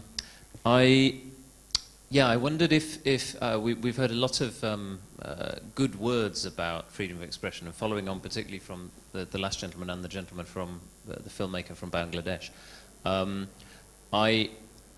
It feels to me that the true test is how governments behave towards artistic expression that governments don't like. And that all governments around the world are faced with quite a lot of artistic expression that by its very nature they don't like, and that is running counter to what the government might want or what the government might think.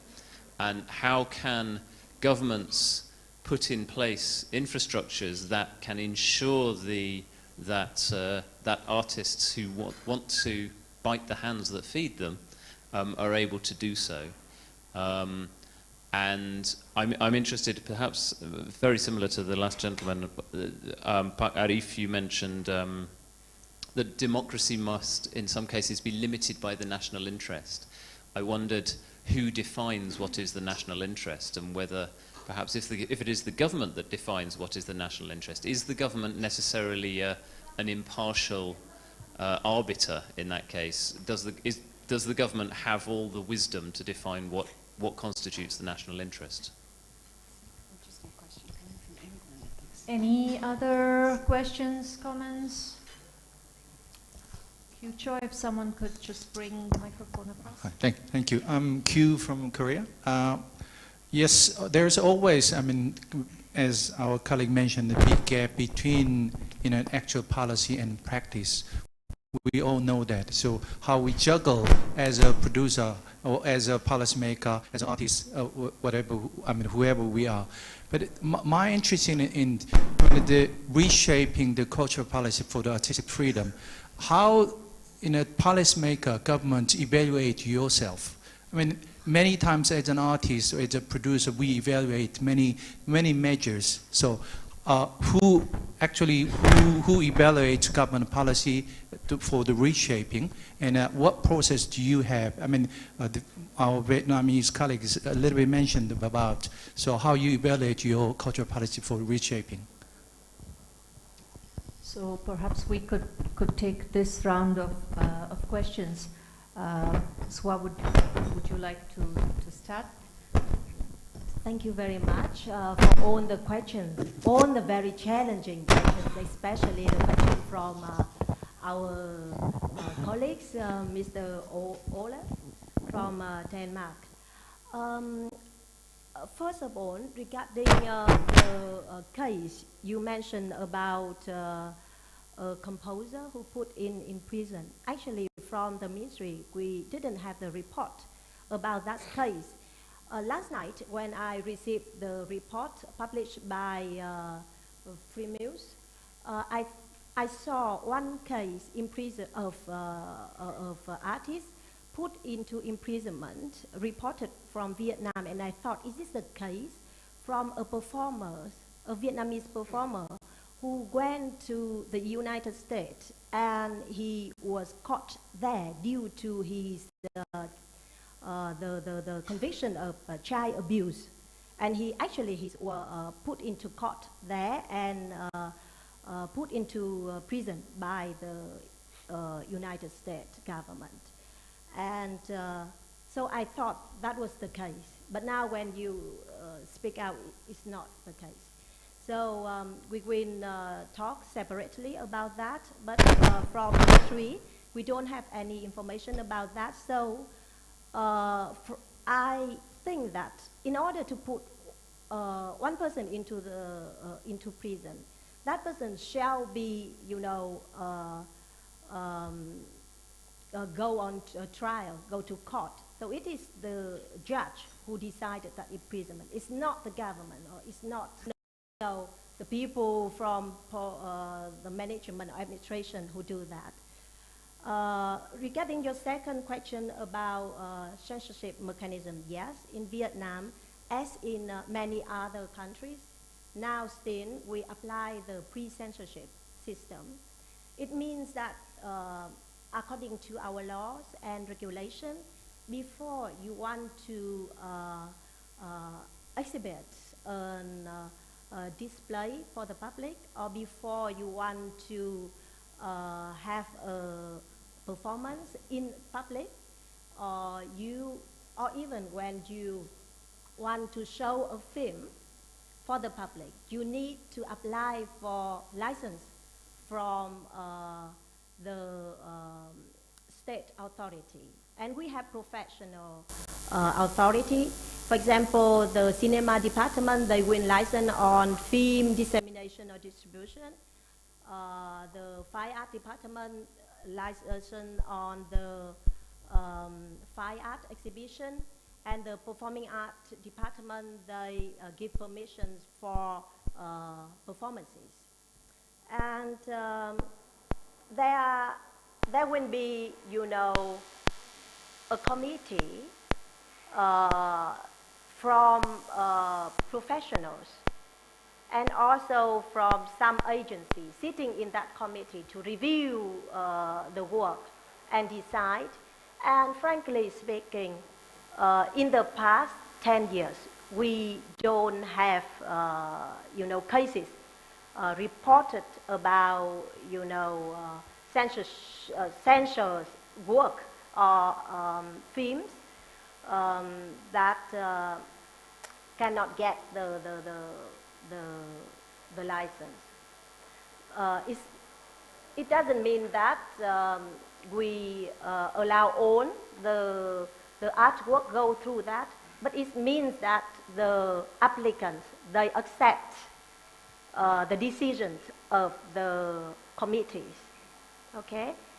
And during our consultations with practitioners, we do understand that there is a desire from, practitioners to have like a two-way dialogue with the one who make the decision. So they want to know more about the reason why their application cannot get through. So we hear that. And that's why in our discussion or deliberation, I should tell you that there has been a discussion or deliberation regarding the shift from pre-censorship system into the post-censorship. But this has been, you know, a long conversation and debate. But among the policy makers and managers, we do want to enhance the transparencies in the licensing process to create a dialogue or create a mechanism so that the applicants can have, like, you know, petitions, something like that, to the decision makers. Actually, at the central level, I must speak frankly that we have quite open-minded approach, and we don't have, you know, cases reported that the application is refused. But at the provincial level, the one who make the decision, they are more, you know, skeptical. So we really want to, from the ministry point of view, we really want to encourage such dialogue at the provincial level. So I hope that I can answer your questions. Rahman, if you could respond to some of the comments. Are artists involved in these conversations about what is national interest? Yes. And what kinds of sort of participatory governance mechanisms do you have to hear the story from the other side? Yes. Okay. We are on the cultural policies. We look at the topic and for artistic freedom. So I will not answer directly, but this is what is happening in Indonesia. The artistic freedom is very much protected, you know, by law, and that is why Mr. Aman just now mentioned that with very long struggle, about 30 years, we could produce a kind of law on culture. Among others, we have to guarantee that culture should develop as free as possible. There are some limitations. For example, I gave you an example.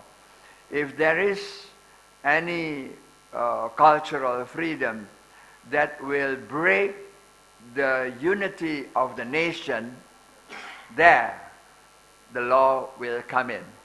And then we are going to have to open a dialogue with artistic or artist groups, you know, that certain kind of production will hamper or will break the unity of the nation.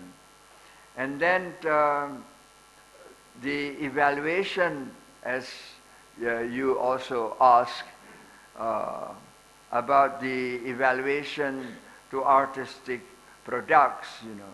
Our evaluation to artistic product is also when we look at the richness of artistic product for making humanity to become more respected, humanity higher than the others.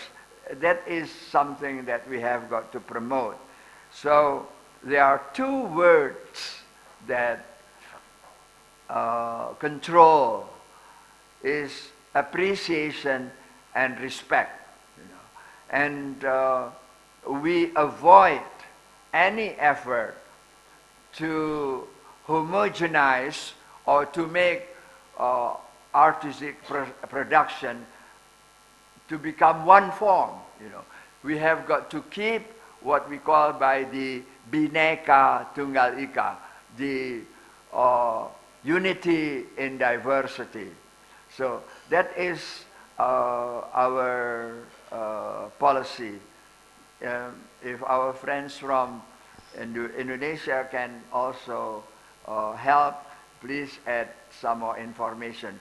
But to me, this is my capacity on understanding your question. I hope I have answered or at least react to your questions. Thank you very much. Assalamualaikum. Thank you, Paraman. Just to pick up on one last question that came from Kyu Choi before we round up this session.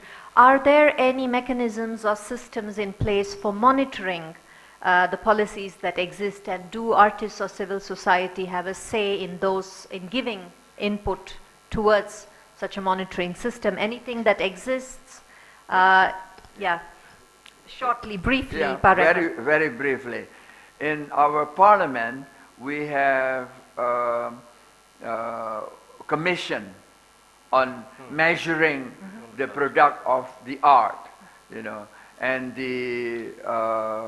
the commission is called Commission 10. We have Commission 1, 2, 3, and Commission 10 is taking care of measuring the development of art, development of culture. And yes, please. I just want to conclude on this. I would like to say we are all the cultural experts. And what is our challenge? I think how much we are doing best, how much you create for the culture, for the policy for culture. But I think we have to think about what is the political willing. This is important. How much we are effort, how much we put in it.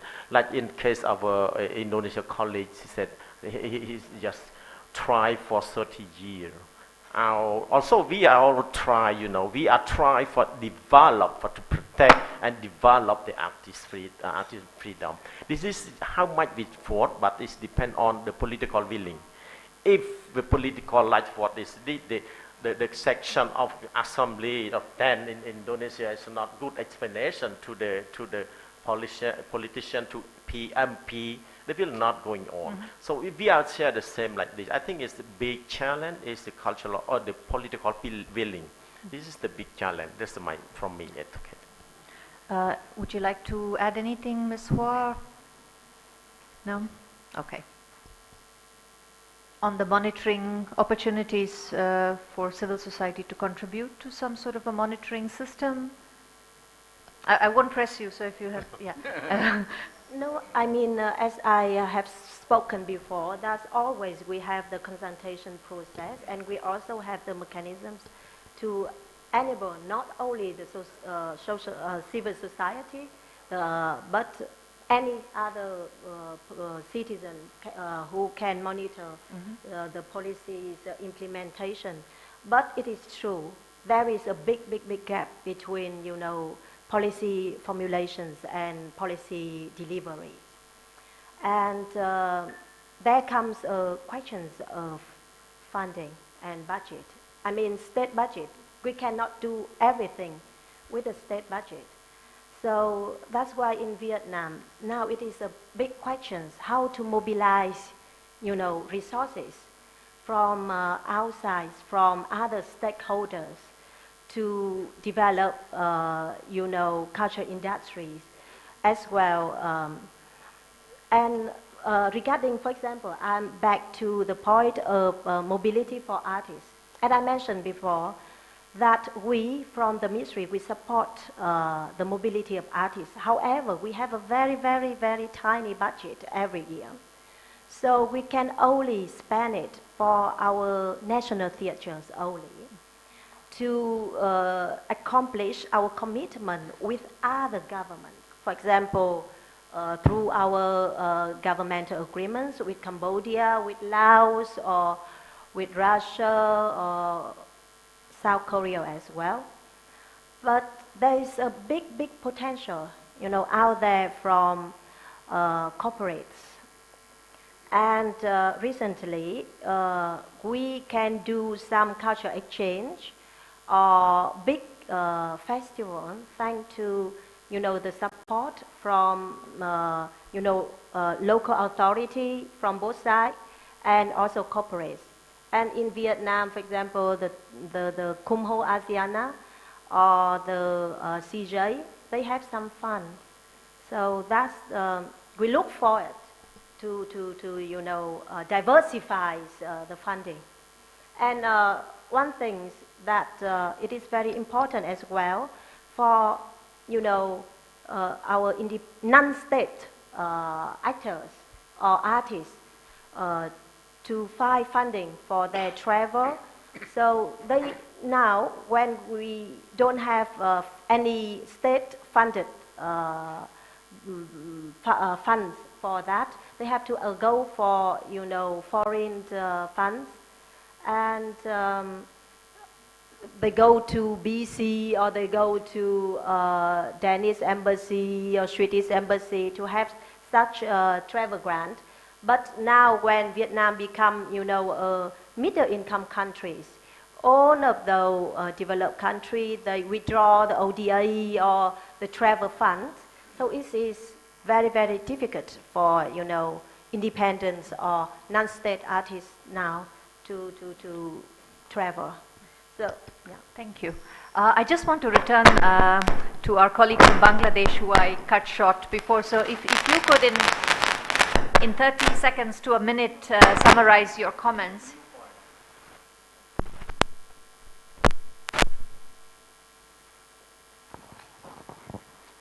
Thank you very much. I would like to add some new points.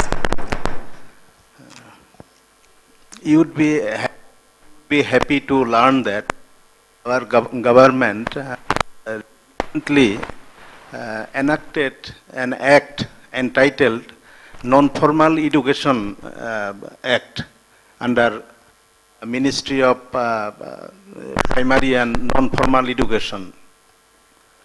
So through this, under this act, our government... So could I request you anything about specifically on culture? Specific yeah. And new. Specific. Our are going to implement a good number of projects. One of the projects regarding ethnic minorities group. The objective of this project, how to make them self-reliant, how to make their mother tongue, how to ensure the existence of their mother tongue.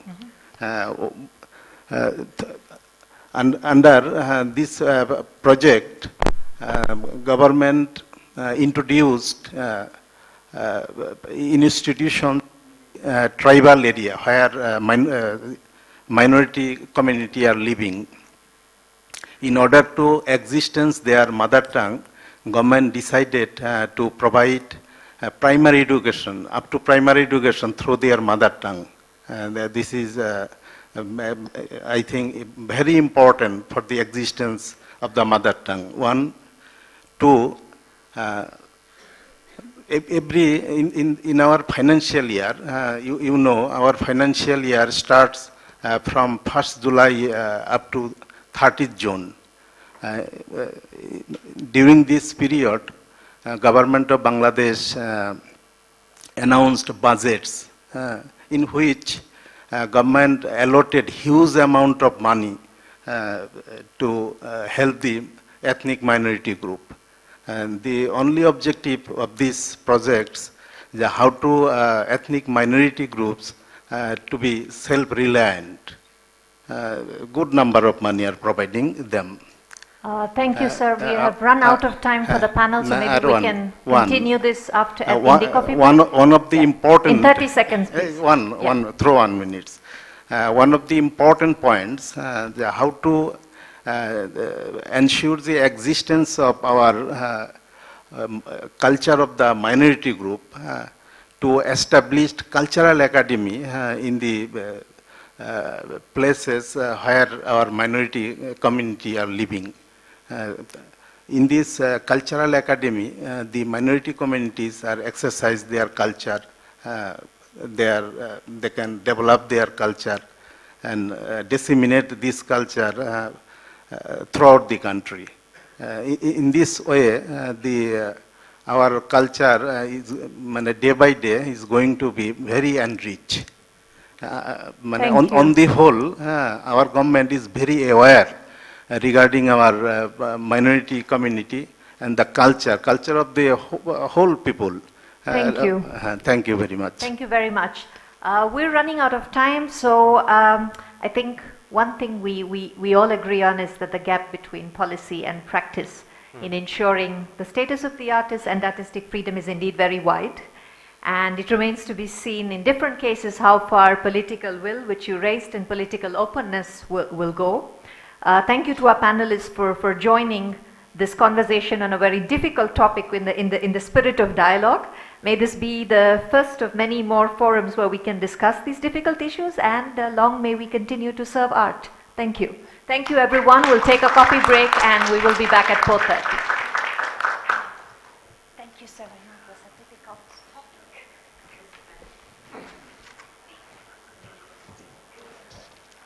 Excellent moderator.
Okay.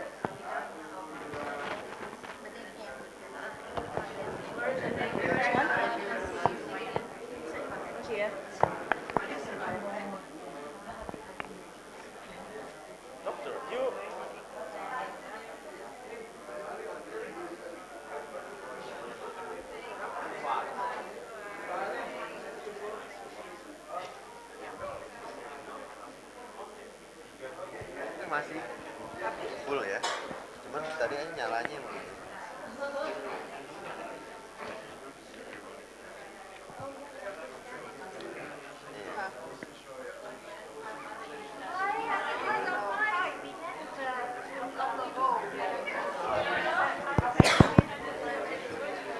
Ini di table. Yang table kenapa? Table kabelnya mungkin. Bisa tapi diperbaiki dulu. Bisa, ini kan baru dipakai foto nih bawa tesnya. Udah kan? Ya udah. Makasih Mbak ya.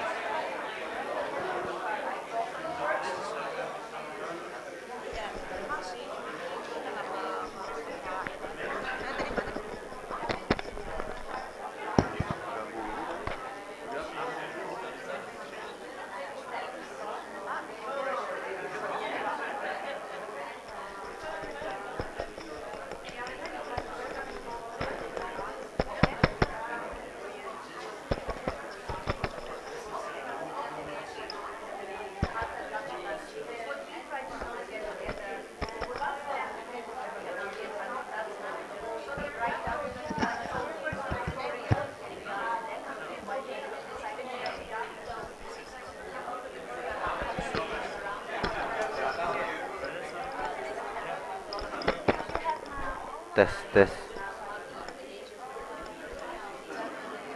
Mari kerja keras.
exactly is artistic freedom? Well, obviously, it includes the right to create, to publish, distribute without censorship or intimidation. But when we talk about artistic freedom, and Danielle has done this previously, and in the context of UNESCO, we also talk about the right of artistic work to be supported, distributed, and remunerated. We'll also address this in the panel. It's the right to freedom of movement, the right to freedom of association, the right to protection of social economic rights, and the right to participate in cultural life. And the last mentioned right, the right to participate in cultural life, is not least important. Many people, especially women, are discriminated from taking active part in cultural life. And as you know, sometimes this is due to social or cultural traditions. We also know that that takes a long time to change. But there are states, such as Iran and Saudi Arabia, who are systematically discriminating women's rights to take part in cultural life. And that is a violation of international human rights standards and must therefore continuously be addressed by UNESCO, by the Human Rights Council, the Special Rapporteurs, and the treaty bodies.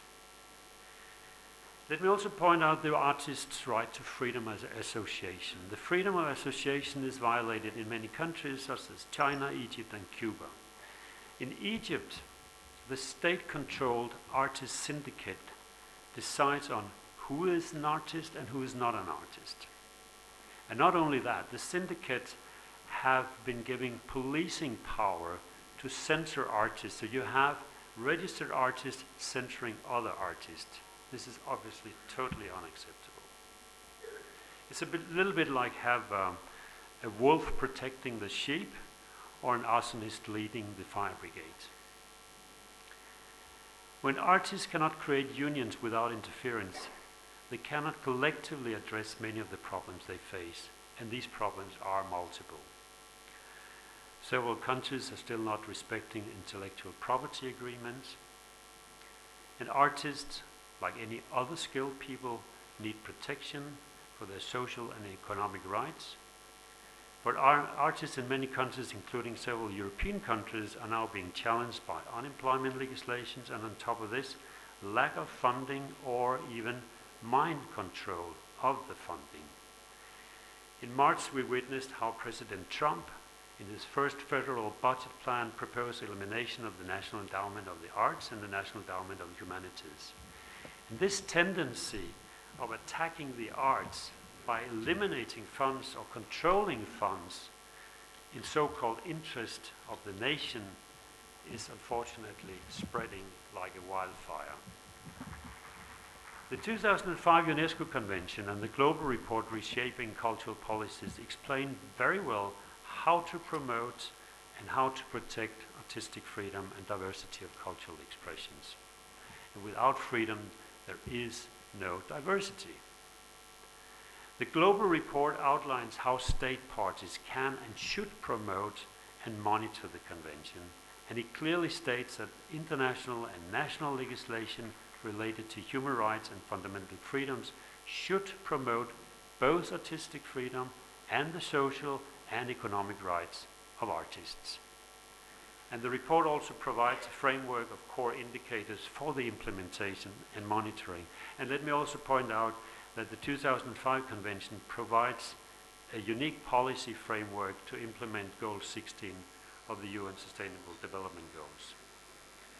Political and public support of artistic freedom is more important than ever. Ministers of culture were very much involved in the creation and the development of the 2005 Convention. And it's time for them now again to speak out, as we saw with the Nordic ministers, for the protection of artistic freedom. Unfortunately, many of their colleagues around the world are doing the opposite at the moment. They're limiting and controlling artistic freedom by censoring, by threatening, or even imprisoning artists. Musicians, writers, and other artists are imprisoned in this moment. Countries such as China, Turkey, and Iran, just to mention a few, because they, through their art, express different worldviews and address issues such as cultural intolerance, political corruption, or simply express themselves with genres that the regimes don't like. So what can be done when states continue to violate the rights of artists to freedom of expression, in some cases even incites hatred against artists? What can UNESCO do? I think it's time for UNESCO to modernize its complaints mechanisms, or human rights procedure as the mechanism is officially called. There was an evaluation already in 1994 that pointed out a lot of problems with that. And seen from the perspective of an international organization such as FreeMuse, I believe that procedure continues to partly be a failure for artistic freedom, whereas it works much better for journalists. I find it's non-transparent. It needs to be modernized on the same lines as the complaints mechanisms that are linked to the UN Special Rapporteurs. I would also like to call on the current and the forthcoming Director General of UNESCO to strongly condemn censorship, imprisonments, and attacks on artists who are exercising their rights to freedom of expression. There should be no distinction between condemnation of attacks on journalists and attacks on artists. It is within the domain of UNESCO to do so. UNESCO several years ago drafted the UN Plan of Action for the Safety of Journalists and the issue of impunity.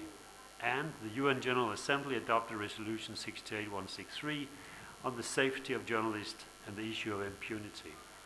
I think it's now time for a UN Plan of Action for the safety of artists and the issue of impunity. I think UNESCO should take that initiative. So, finally, what about the militant, the terror groups such as Taliban, Daesh, Boko Haram, Ansar-Din, and their systematic and intentional destruction of the living arts, the intangible cultural heritage? Today I call on the International Criminal Court, the ICC, to initiate investigations and to charge well-known and identifiable leaders of these terror organizations for the intentional destruction of intangible culture in countries such as Afghanistan, Pakistan, Syria, and Mali. Not only are these terror leaders responsible for war crimes, their attacks on cultural life and artists are crimes against humanity. And in addition, today I call for donor countries to develop with UNESCO support programs for those artists and cultural industries that has suffered immensely from intentional destruction of the living arts. And finally, I call for the parties of the 2005 UNESCO Convention to show in action that they live up to the two main principles of the Convention: promotion and protection. Thank you for your attention.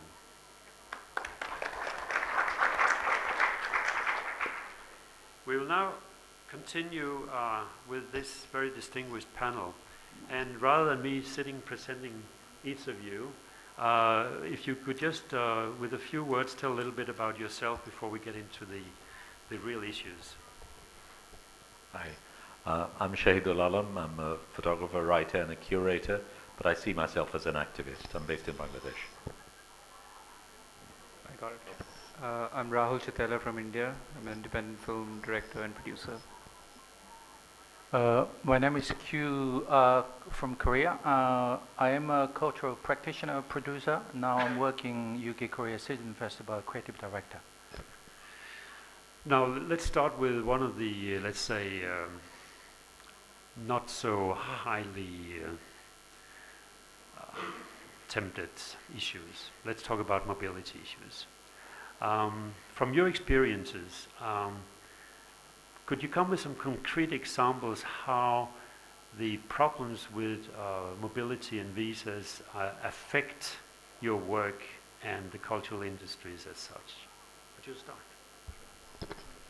Well, I was actually quite surprised. You know, you have that thing, little pamphlet about artistic whatever it is, where it talks about how New Zealand has changed its rules and made it so easy.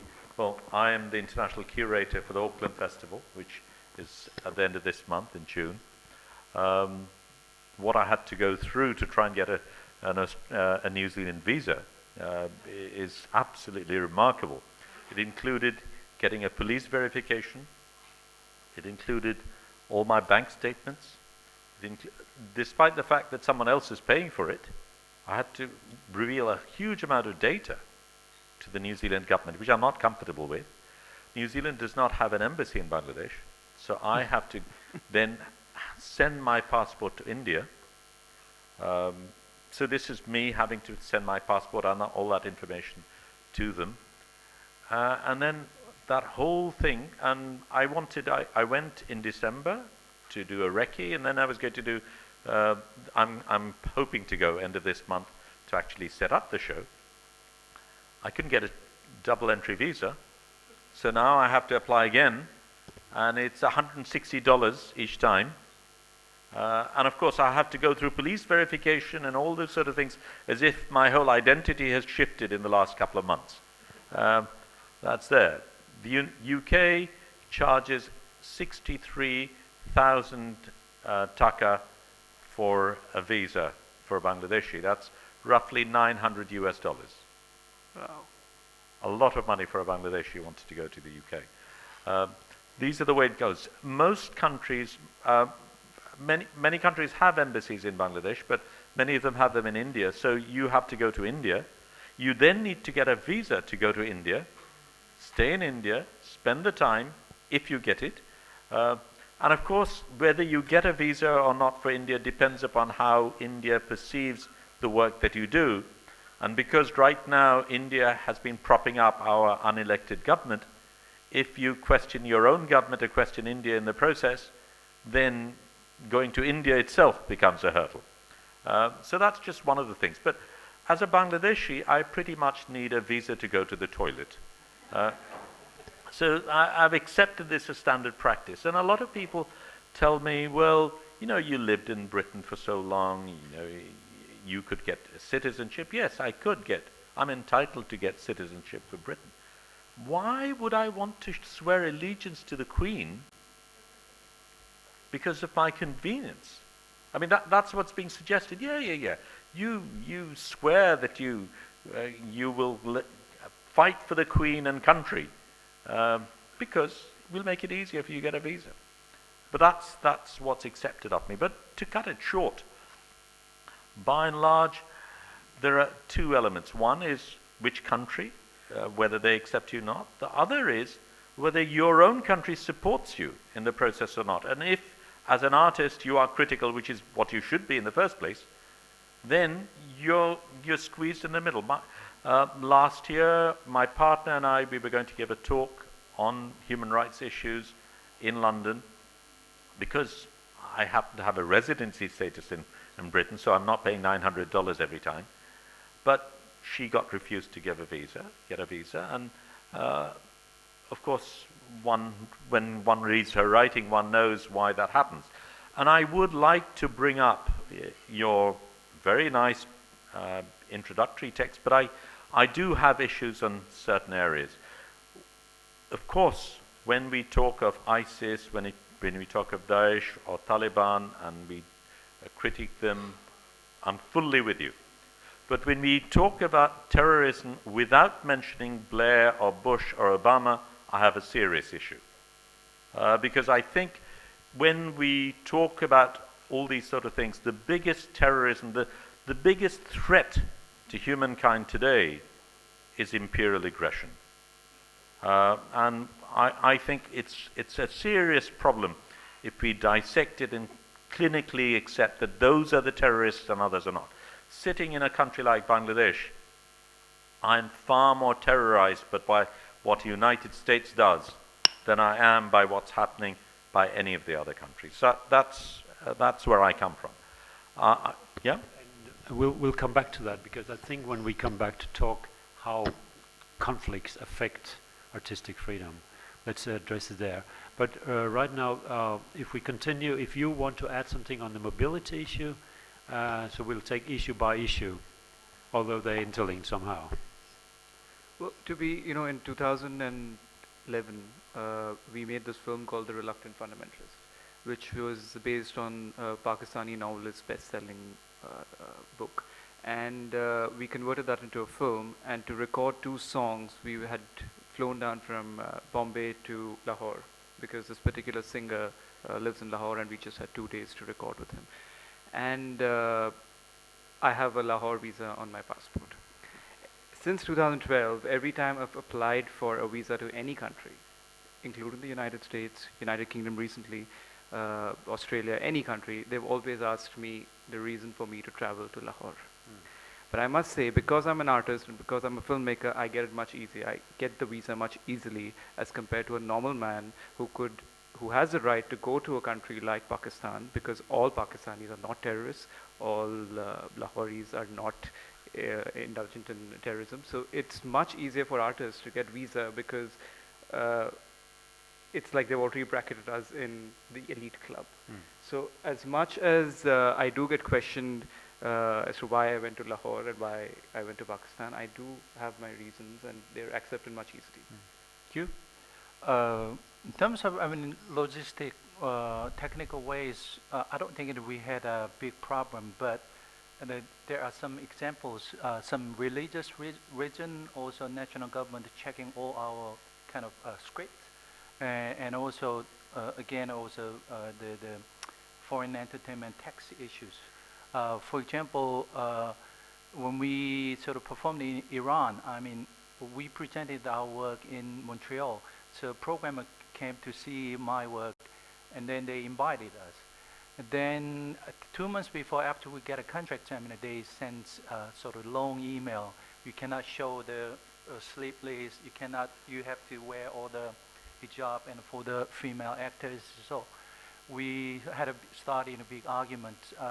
This is sort of our artistic freedom, showing about our kind of theatrical perspective. So, you saw my work. Why only 2 months before change all the costume also? You cannot touch a female actors, things like. So anyway, we had a company. We had a big discussion of are we willing to change and then go to Iran or not? Change some. Even though we change some costume, what we are going to tell to the audience, nothing changes. So in that case, religious reason, you have to really, if we respect their culture, you have to respect my artistic freedom. And that's a good example. The other one is when we performed in China, and the policeman came to our rehearsal checking every single text about, if we say something free Tibet and things like that, we are in trouble. We cannot go out to China. That kind of things is the really government really try to check every single things. France is interesting. We had a lot of exchange, but Korean artists is not full. A lot is not full time. It's a project based, so they don't have insurance full time. They don't have sort of after retirement things. But France doesn't allow us to provide the social security, some kind of evidence. Then you have to get a contract. Every single artist had to pay almost 35% taxes, which is really half of money for the artist fee. So in terms of that kind of technical logistic perspective, when artists, especially independent artists on international touring, has big issues. But we have people in the room who are definitely experts on this, and I want to bring it, if you want to add something from the, let's say, the European perspective of organizing events with artists coming from Africa or Asia, and how it affects work in Europe. Do any of you want to add to this, Marianne, or yes, please? Can we have the mic? This is Julia Farrington from United Kingdom, working with index and censorship, because it's something that is debated not only in the south but even in the north. Yes, please, Julia. It's still very brief.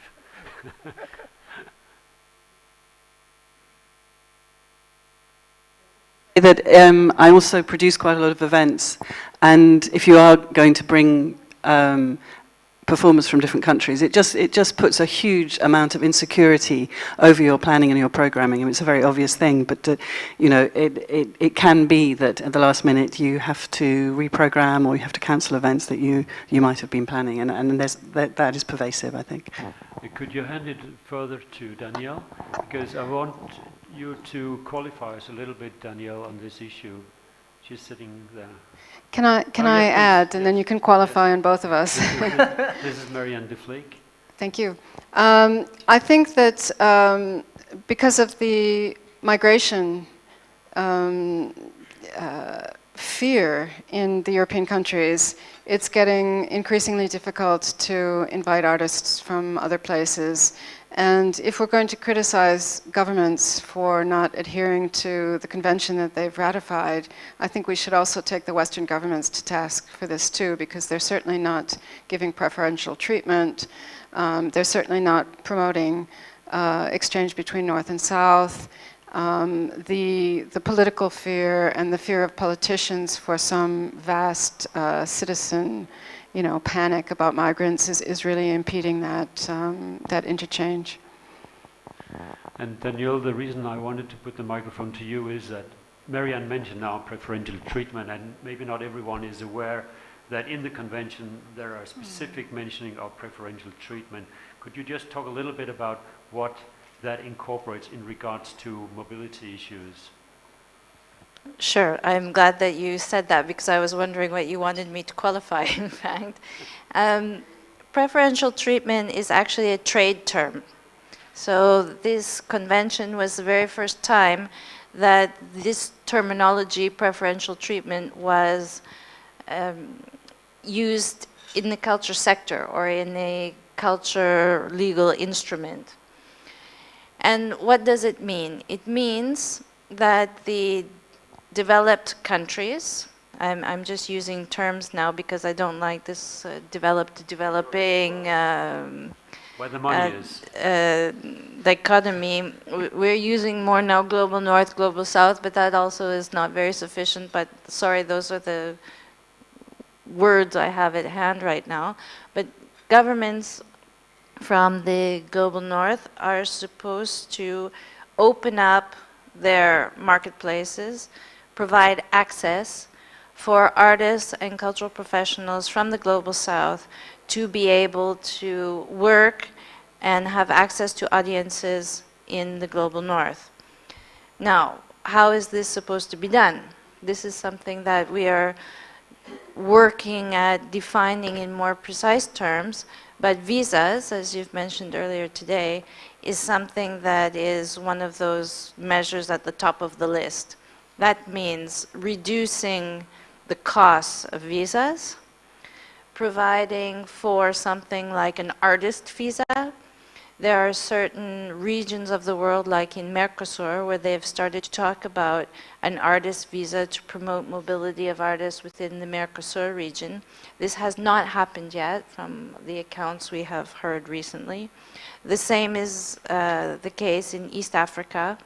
They're working on or discussing this idea of a artist visa to facilitate mobility of artists within the region to reduce the cost, but that doesn't help, for example, reduce the cost of the 900 euros that you would have to pay to go to the UK. So this is what exactly it means, and what we've started to do through this global report is to monitor what's happening and to figure out where the challenges are in order to be able to talk about it, because preferential treatment, as I said, is a trade term. How does it apply to the culture sector? What is happening and what can be done? So this is what we are trying to figure out now, so thank you for sharing. Thank you very much. It's been an ongoing discussion for ages now in Europe. We did a report many years ago on visa issues and also showed that not only does the cultural industry and the artists in the so-called South suffer, but even the cultural industries in the North suffers, because if you are providing for a festival or whatever, you sometimes have to, like you said, feed in a lot of money for visas and then they may deny you the visas. So it's actually affecting cultural industries. And many festivals today decide simply not to invite artists from Afghanistan or from Congo because they know they'll have a lot of problems. And additional to that, the discussions in the EU has been manifold. The Commission actually believes that it would be much better to have a one-stop system. So you could go to the closest EU office in whatever country and apply for a visa for the whole of Europe.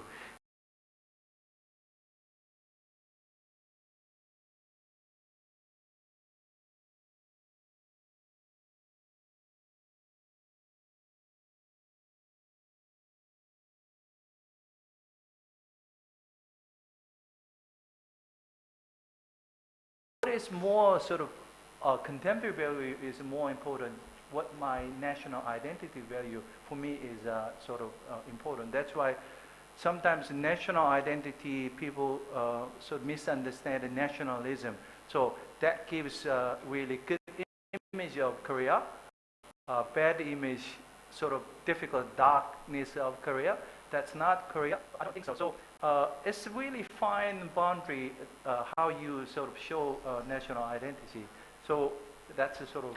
because frequently when we talk about these discussions over censorship in countries, sometimes I tend to say, well, it somehow portrays conflicts within society. And Rahul, in India, there's been a lot of discussions in the film industry in the past couple of years over what we could call civil society threats, especially from what normally termed as Hindu nationalists in regards to films. Could you tell a little bit about that? So, you know, the big problem is that identity can never be singular. And unfortunately, all over the world, fundamentalists, be it of any background or of any kind, try and kill your identity and turn it into a monolith. We got to realize that identity, I'm not just an Indian, I'm not just a Hindu, I'm not just of a particular caste and creed, but they try very hard to reduce your identity to just that. So when I make a film, first is of course to get the funding, which is a huge task because it is the entertainment industry and people are paying to travel to that escapist world. But once the film is done, releasing it becomes very difficult because there's something called the Film Certification Board, the Central Board of Film Certification, and it's basically a bunch of people who are under the Ministry of Information and Broadcast and decide to censor certain scenes or certain aspects in my film because they feel that that might create ruckus once it's done. Now, two things. One is that the Film Certification Board is not the censor board. The Film Certification Board is expected to just certify whether this is open to an adult audience or it is open to a universal audience or it is open to parental guidance. That's about it.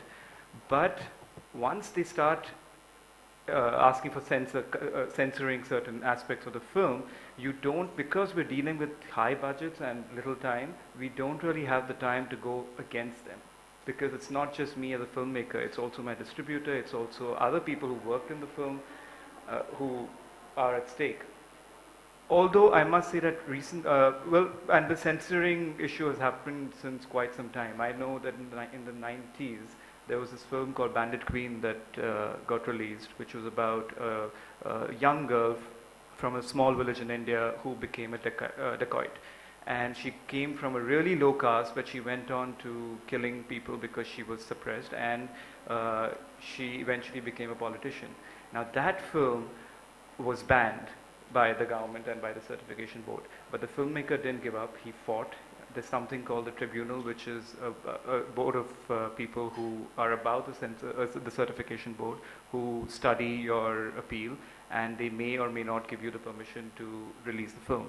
If that doesn't happen, if you're not convinced with their decision, you can go to the Supreme Court.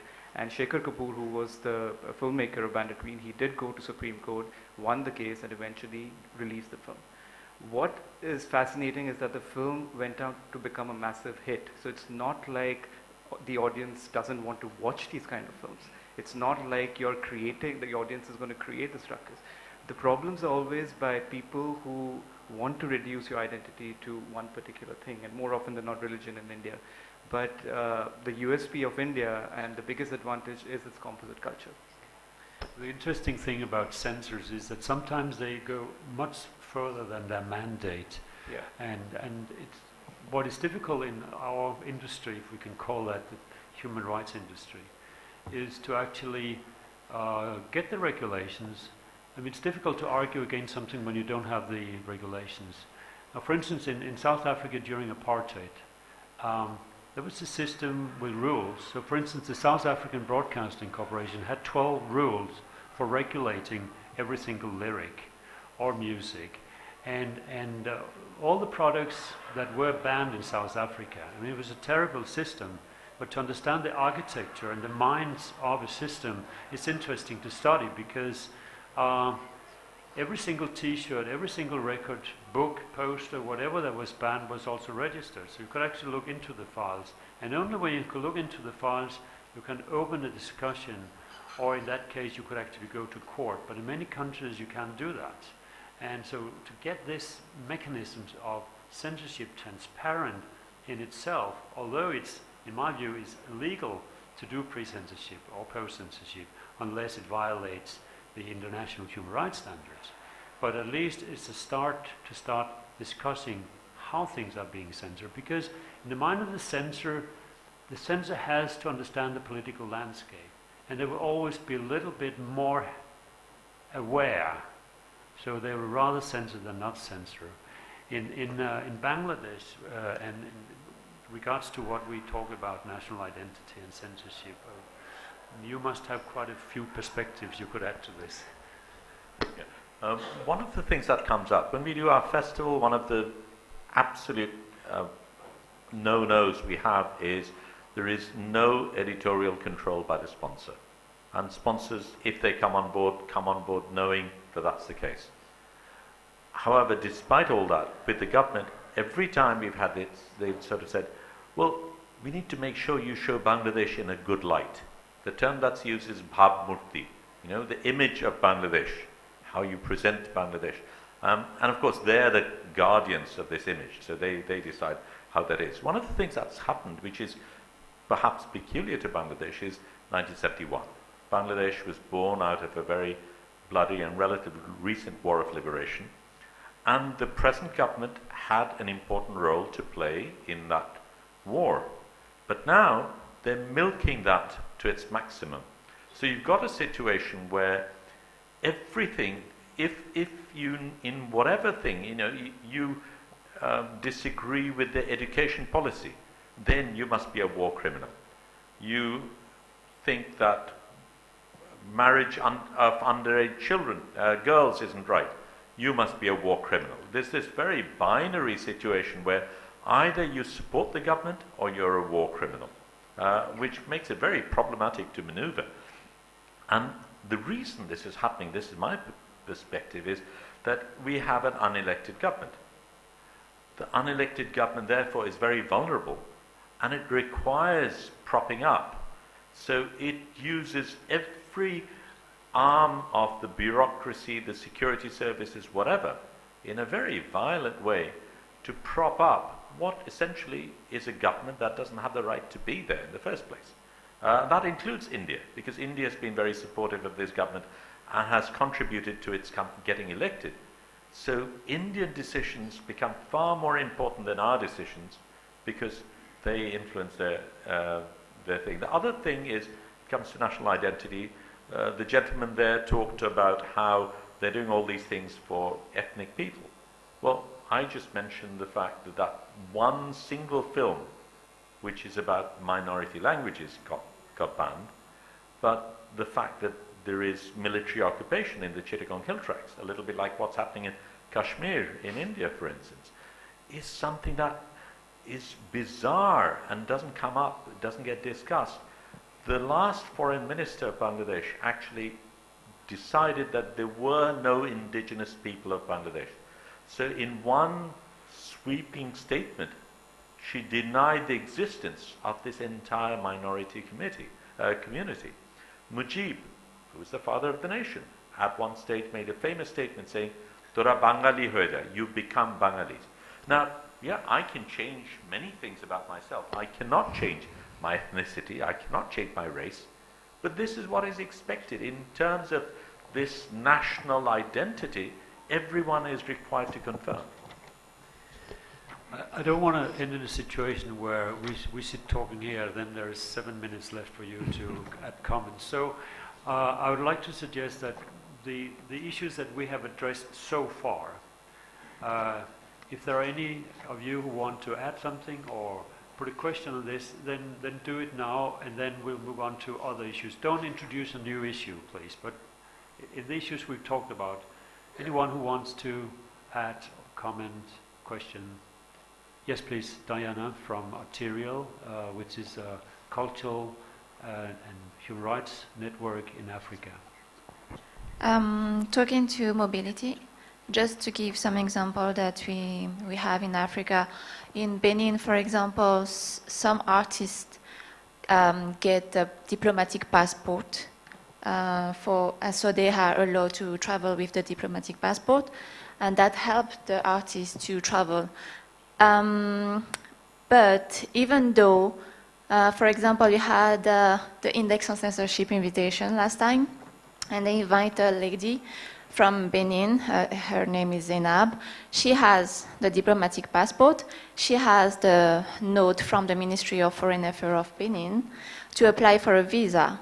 But because she's a single woman, I mean, she's not married, she get denied.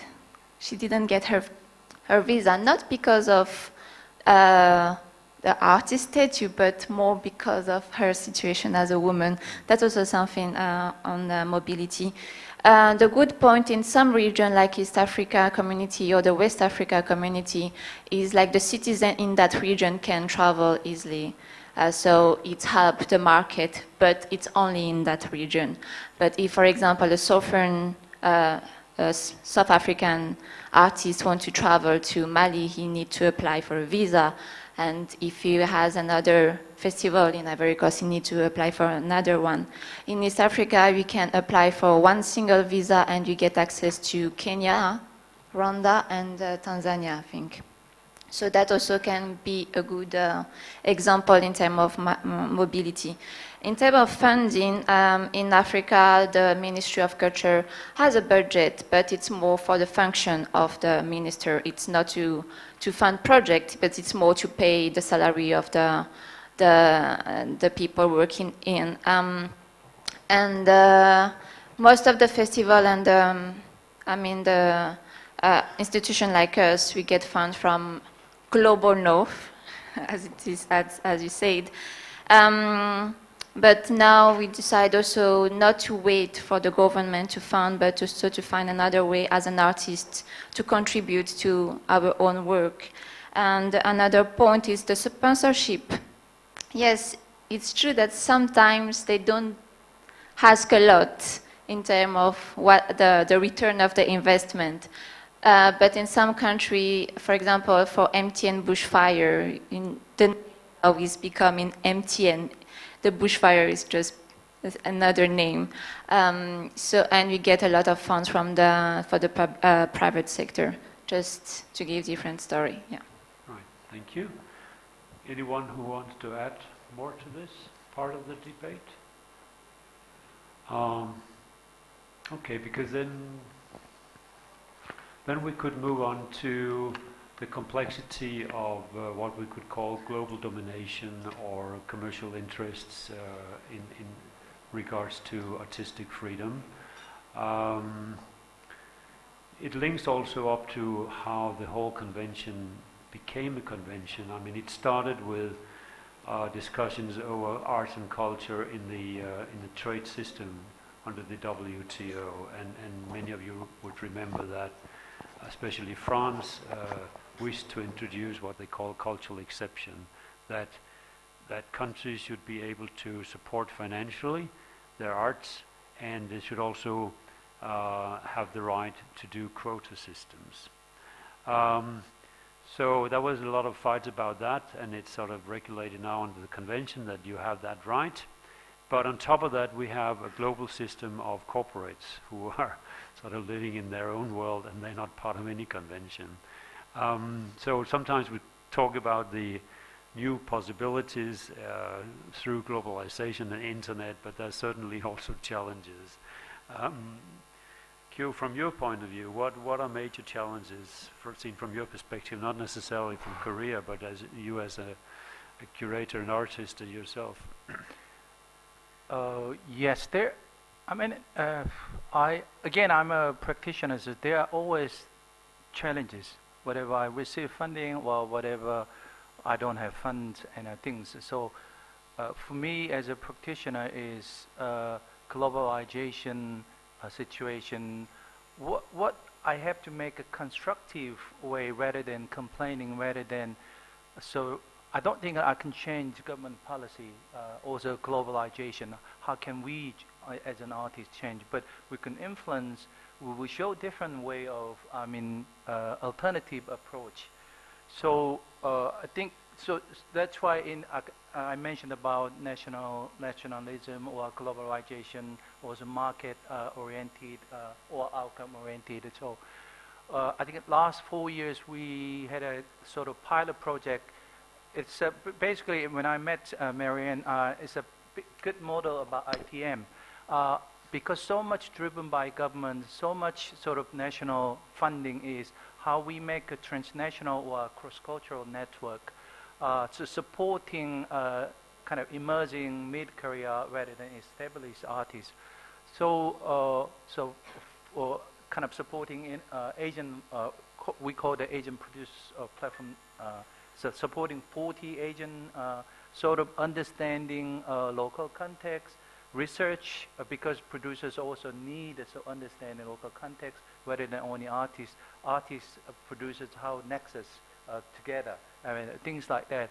So what I believe is there are many ways to overcome challenges rather than complaining about challenges, which means how we support.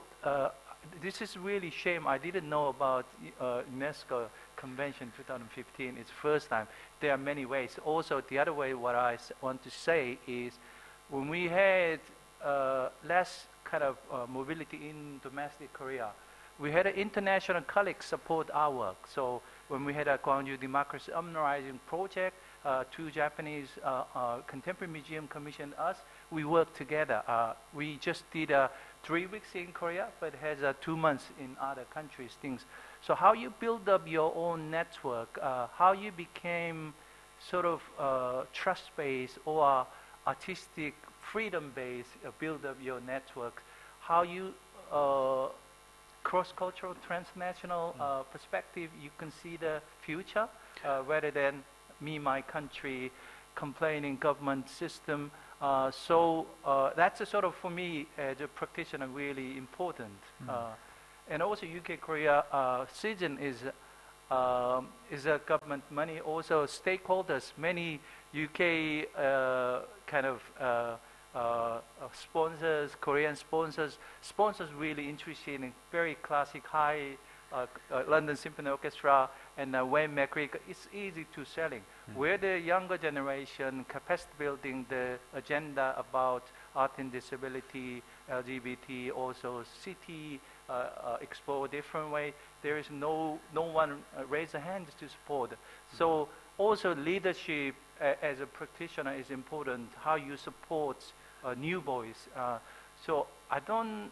Yeah, there are many challenges. My point is yes, but is one way is finding your alternative approach. The other one is leadership. Really, really important. So that's sort of the only way I can. Right. I mean, and Korea is a special case in the sense that Korea made a bilateral trade agreement with the U.S. where the Hollywood producers pushed the U.S. administration to get the quota system for Korean films from, I think, from 80% down to 30%, and that's very different debate. But whenever, especially U.S. has been able to make bilateral agreements, I think they did that with Tanzania as well and New Zealand. They cannot really live up to the standards of the UNESCO convention anyway. U.S. will never sign that convention. because they believe the arts and culture should be regulated through the WTO system. Raul, in India, I mean, Bollywood as well as Hollywood are global operators, and sometimes it's being discussed as a threat to diversity. Do you see that sort of domination from global industries such as Bollywood and Hollywood, that has a negative effect on diversity or the access to show products, because sometimes they also control the distribution system? Well, I mean, we have to face the truth that both the big budget films of Hollywood and Bollywood, when you say Bollywood, it's only the Hindi language film. They're all more or less run by the studios, which are corporates, which is where the massive budget films will come out. But there is a very strong regional film industry as well, be it in Marathi, be it in South Indian languages, which are doing equally well and which are now reaching out to audiences across the globe. Because primarily Indians are everywhere, so you have Indian films reaching out to. I could sit in Japan, I could sit in New York, but I'll still be able to access a Tamil film.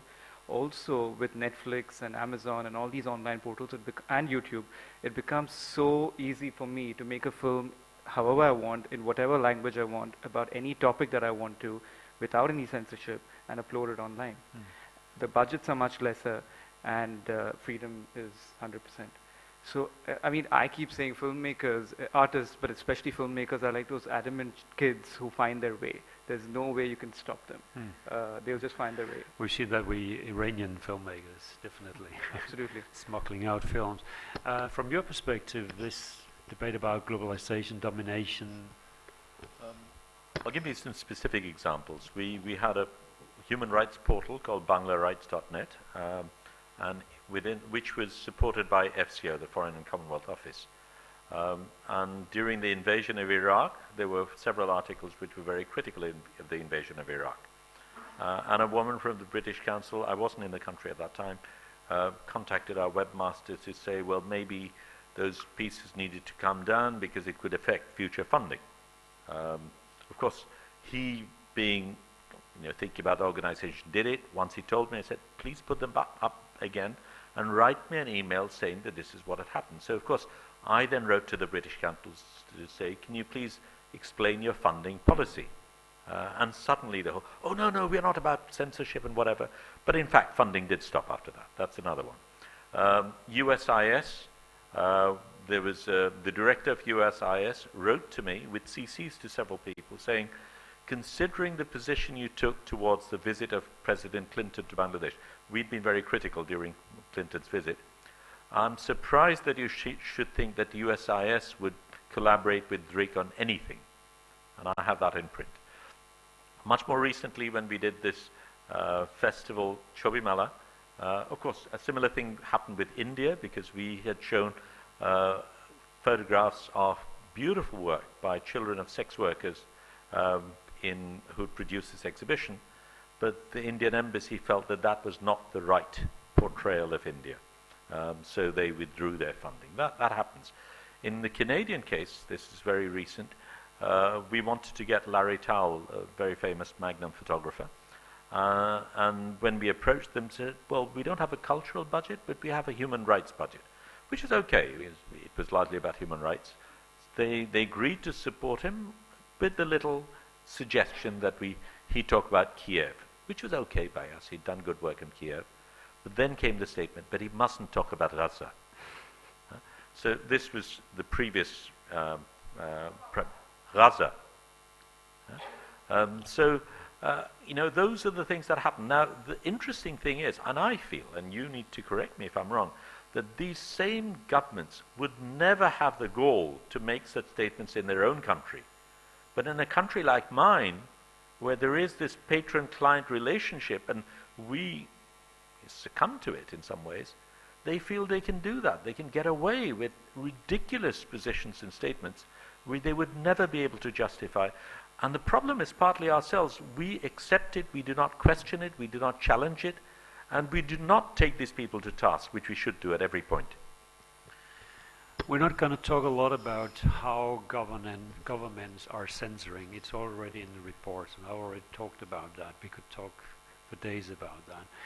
But the phenomenon of threats from civil society or non-state actors is increasingly something that at least I notice in my work. Very little research has been done on this. One of the few research studies have been done by the National Cultural Research Institute in Sweden. And in their research they noticed that about 30% of visual artists and writers in the past couple of years have received threats. Serious threats, less serious threats, but threats. And we're talking about Sweden. I think most artists in Western countries today are facing this, and it's an issue also with many cultural institutions. If they set up controversial exhibitions, immediately they receive threats. So threats are there. But in this panel, threats linked to self-censorship, is that an issue in Bangladesh, for instance? Very much so. In fact, I think that is a bigger issue. We do not push enough. Of course, we have a repressive government. Of course, we have a difficult situation. But our job is to be pushing the envelope constantly. And I actually don't think the artists themselves are so holier than thou either, because I think part of the reason why people do not push is not simply safety, but because by being close to the corridors of power, you then get a few favors, and part of this giving up has to do with aligning yourself in certain ways, and I find that hugely problematic. One of the things that I mentioned 71 before, because the government has aligned itself with the freedom movement, now you have a slightly different position as well, where artists, by that alignment, also see themselves as being aligned to the freedom movement. So it's a complicated thing. But in terms of threats, well, this is one of 8 knife wounds I got in 1996. But then I've not been knifed in 20 years. I'm doing well. How does it affect artistic creativity? I think partly because much of the work that is being produced is safe work, is comfortable work. There are huge issues that need to come up, and I find it very problematic that major artists who are in a position to be challenging these things take the safe route. It's also problematic in a different way, because there are times when I would expect certain people to stand up and object. Today they're saying, let's not rock the boat, it's not a good time, maybe later. And once that happens, that censorship is a very, very insidious process. And could you give a couple of examples of what type of issues are most problematic to address, and where you would maybe self-censor or feel that if you address these issues, then you're in trouble? The big taboo is the military. That is the absolute no-no. You cannot talk about the military. The media will not talk about it. That's also the most dangerous. Talking about corporates, critiquing the corporates, particularly telcos, because they're big advertisers, is another one. The donor community is in some ways sacrosanct as well. You don't do that. So those are areas. But now another area has come up, which is religion. And it has become much more dangerous. And just day before yesterday, a show that I was going to do, I decided I would do a photographic exhibition inside a mosque. Now, this was considered completely impossible. I thought it would be difficult, but I actually managed to convince the mosque to hold this show. And I produced a body of work. I convinced them they must allow women to enter the mosque, non-Muslims to enter the mosque, and on that basis I produced this work. Then it was the government, the Awami League, that put pressure on the mosque committee, which then felt uncomfortable, and now that show is not going to happen inside the mosque. We've come to a compromise. It'll happen in the field next to the mosque, so maybe. Why would the government put pressure? Because the government is now trying to appease the Islamic Party. I mean, it's a government that's vulnerable. It doesn't have a genuine mandate. It was not elected. Now, the elections are coming up. They want to essentially get the Islamic vote as well. So, and that has had huge ramifications in many ways. The fact that the Islamists have been able to get away with so much of this is because the government has turned a blind eye to them in many situations. And these are exactly the kind of trends we also see in Europe, with several what we would normally call right-wing governments appealing to national feelings and actually attacking artists in the open, that they shouldn't address this and this and this. We also see the religious right-wing groups coming up. We saw the case in Russia with Pussy Riot, probably the most well-known case, with combination of state interest and the Orthodox Church. Rahul, in India, is there anything that echoes what we're talking about? Well, you know, especially film, if I go ahead and write an article for an English magazine or an English novel, people won't bother much because the outreach won't be much. But if it's a film, it releases nationally, in villages, in towns and in cities and across. So film surely does receive a lot of threat. Recently, we were talking last night, and this really big, very popular filmmaker, Sanjay Bansali, who makes massive budget films, he was filming in Rajasthan about Padmavati, a historical figure, and her love story, which is, I think, adapted from a play. It didn't even happen. But this small political group in Rajasthan came on sets and disrupted the camera, disrupted the sets, and the shooting had to be stalled. They had not read the script.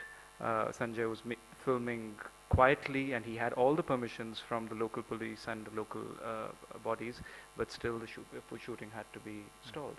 And so I'm pretty sure, like tomorrow, if I want to make a film, and this film that we want to film later in this year, there's a small sequence on the 1993 Hindu-Muslim riots, but a lot of people who read the script, they're like, okay, do you really need this?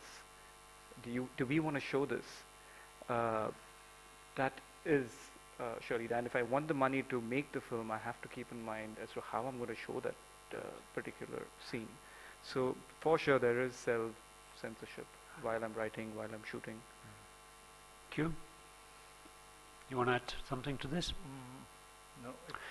Because if you don't, we have very little time left. Yes, Diana? Could we have the mic?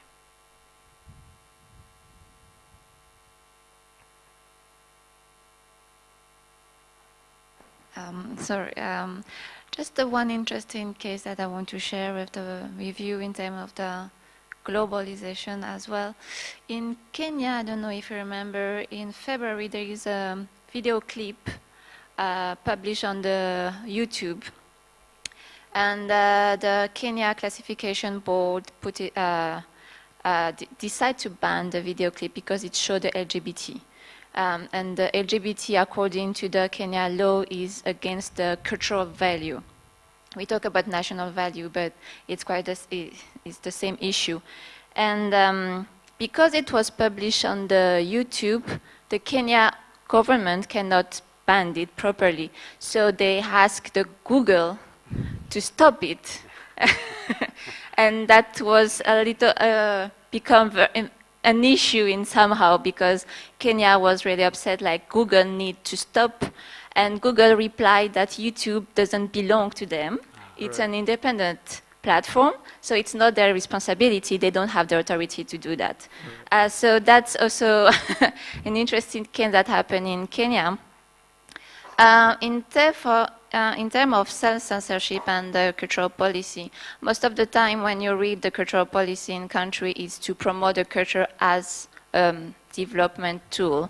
But unfortunately, there is actually in Africa, there is non-law who protect the artistic freedom. So you have a lot of law talking about access, infrastructure, participation. But when an artist gets trouble, there is no law to protect the artist from the public, from the authority, from the religions, the traditional authority. So I think when you talk about reshaping the cultural policy, we all also need to have a law who really protect the artist as a human rights defender, and also for the work that they do to the social development of the country. And that's why the self-censorship come, because the artists know that if they get trouble, no one will protect them, even their peer. So it's better to follow, sometimes it's invisible law, it's the society who give the law, and we have to follow that if you don't get trouble. Yeah. Well, I just got what the moderator would normally call the dream scenario, because we were allowed to continue another 10 minutes, which is fabulous. Thank you so much for that, Daniel. Anyone else who want to add something to this current debate? Interesting what you said about Google and YouTube. You know, for a period, YouTube was closed down in Pakistan, and then the Pakistani government made a deal with YouTube to sort of, you know, do some kind of self-sanitation. And we don't know, there's no transparency of this, but obviously the way that social media is being used in YouTube and Google works twice, especially with Facebook also, that many of the states today monitor artists out there on YouTube. So you may put up your work outside your country, but it also becomes part of the court cases as a proof. And we saw that very much during the so-called Arab Spring, how the governments were monitoring protesters and then put it back in them. So it's a dual spear. One thing I do want to address here also, because one of the rights is the rights for remuneration. And we know that there's a lot of violations, and a lot of governments are violating also copyrights, and we can talk about that for days. But you told me earlier today one very concrete example of copyright infringement that you experienced. Yeah, we have, I mentioned that 1971 is a very big period in Bangladesh and very close to our hearts. Now, we happen to have probably the finest archives of images of 1971. The people who use these the most are the Bangladesh government. In pretty much all their promotional material, a huge number of our images are being wantonly used. Now, okay, we could take them to court, but the government is a big entity, we're a small entity. But it's not simply that. We do not have sufficient separation between the judiciary and the executive. So simply taking it to court itself is not enough. I mean, it didn't happen. In 2010, we had a show called Crossfire and Extrajudicial Killings, and the government tried to close it down. At that time, there was a huge public outcry, and we had tremendous public support. As a result, the court was sufficiently empowered to rule or take a position against the government. That doesn't usually happen. So when you have the most powerful entity in the country being the most blatant infringer, it becomes very, very difficult. And so there really is very little concept of copyright protection. There is also, some of it also is lack of knowledge. There is this assumption that if something's on the net, it can be taken. Yeah? To the extent that people take it and credit the source as being the internet. It's like saying I got it from the air. But major newspapers will take things and say source internet. But in practice, that has become a huge problem for us. And of course, once something goes into the public domain and is used in that manner, it becomes very, very difficult. And for artists who depend upon their royalties for their living, it really becomes very, very difficult. So we don't really know what it is, but I'm told that there are methods. We talked about this earlier. Contact Press Images is a US agency that has come up with a very interesting model. They've hired a law firm, and their agreement with the law firm is that they split the profits if they can get compensation. So they don't pay anything up front. The law firms, it is in the law firm's incentive, interest, to litigate and get things. So what they do is they will provide all the information about infringements. The law firm does all the research, and because they've done it, they're now pretty good at it. If they lose money, it's made their investment. If they gain money, they do a three-way split, 1/3 to the artist, 1/3 to the agency, 1/3 to the lawyer. It might be a model to follow.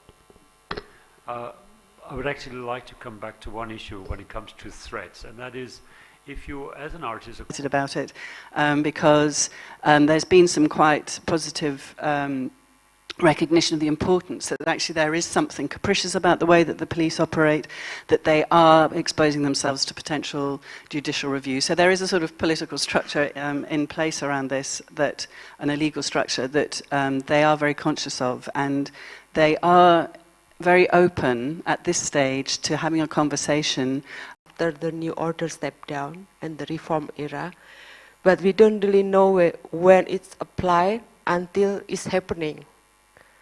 So it's kind of problematic for us and artists, because sometimes we're wondering whether we will get a problem when we are doing something, but we don't know until it's happening. Like for my own experience, I organized like LGBT film festival in Malang.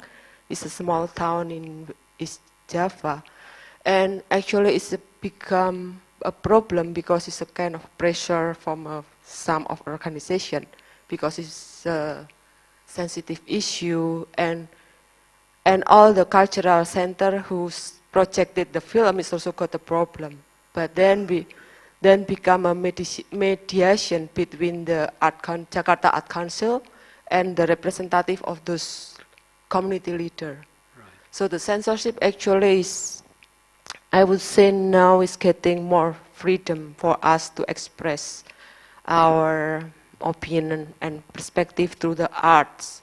But of course there is still that some, maybe is what the words to say is conservatives, say that we have also to respect the local wisdom and the national identity, like what we discussed.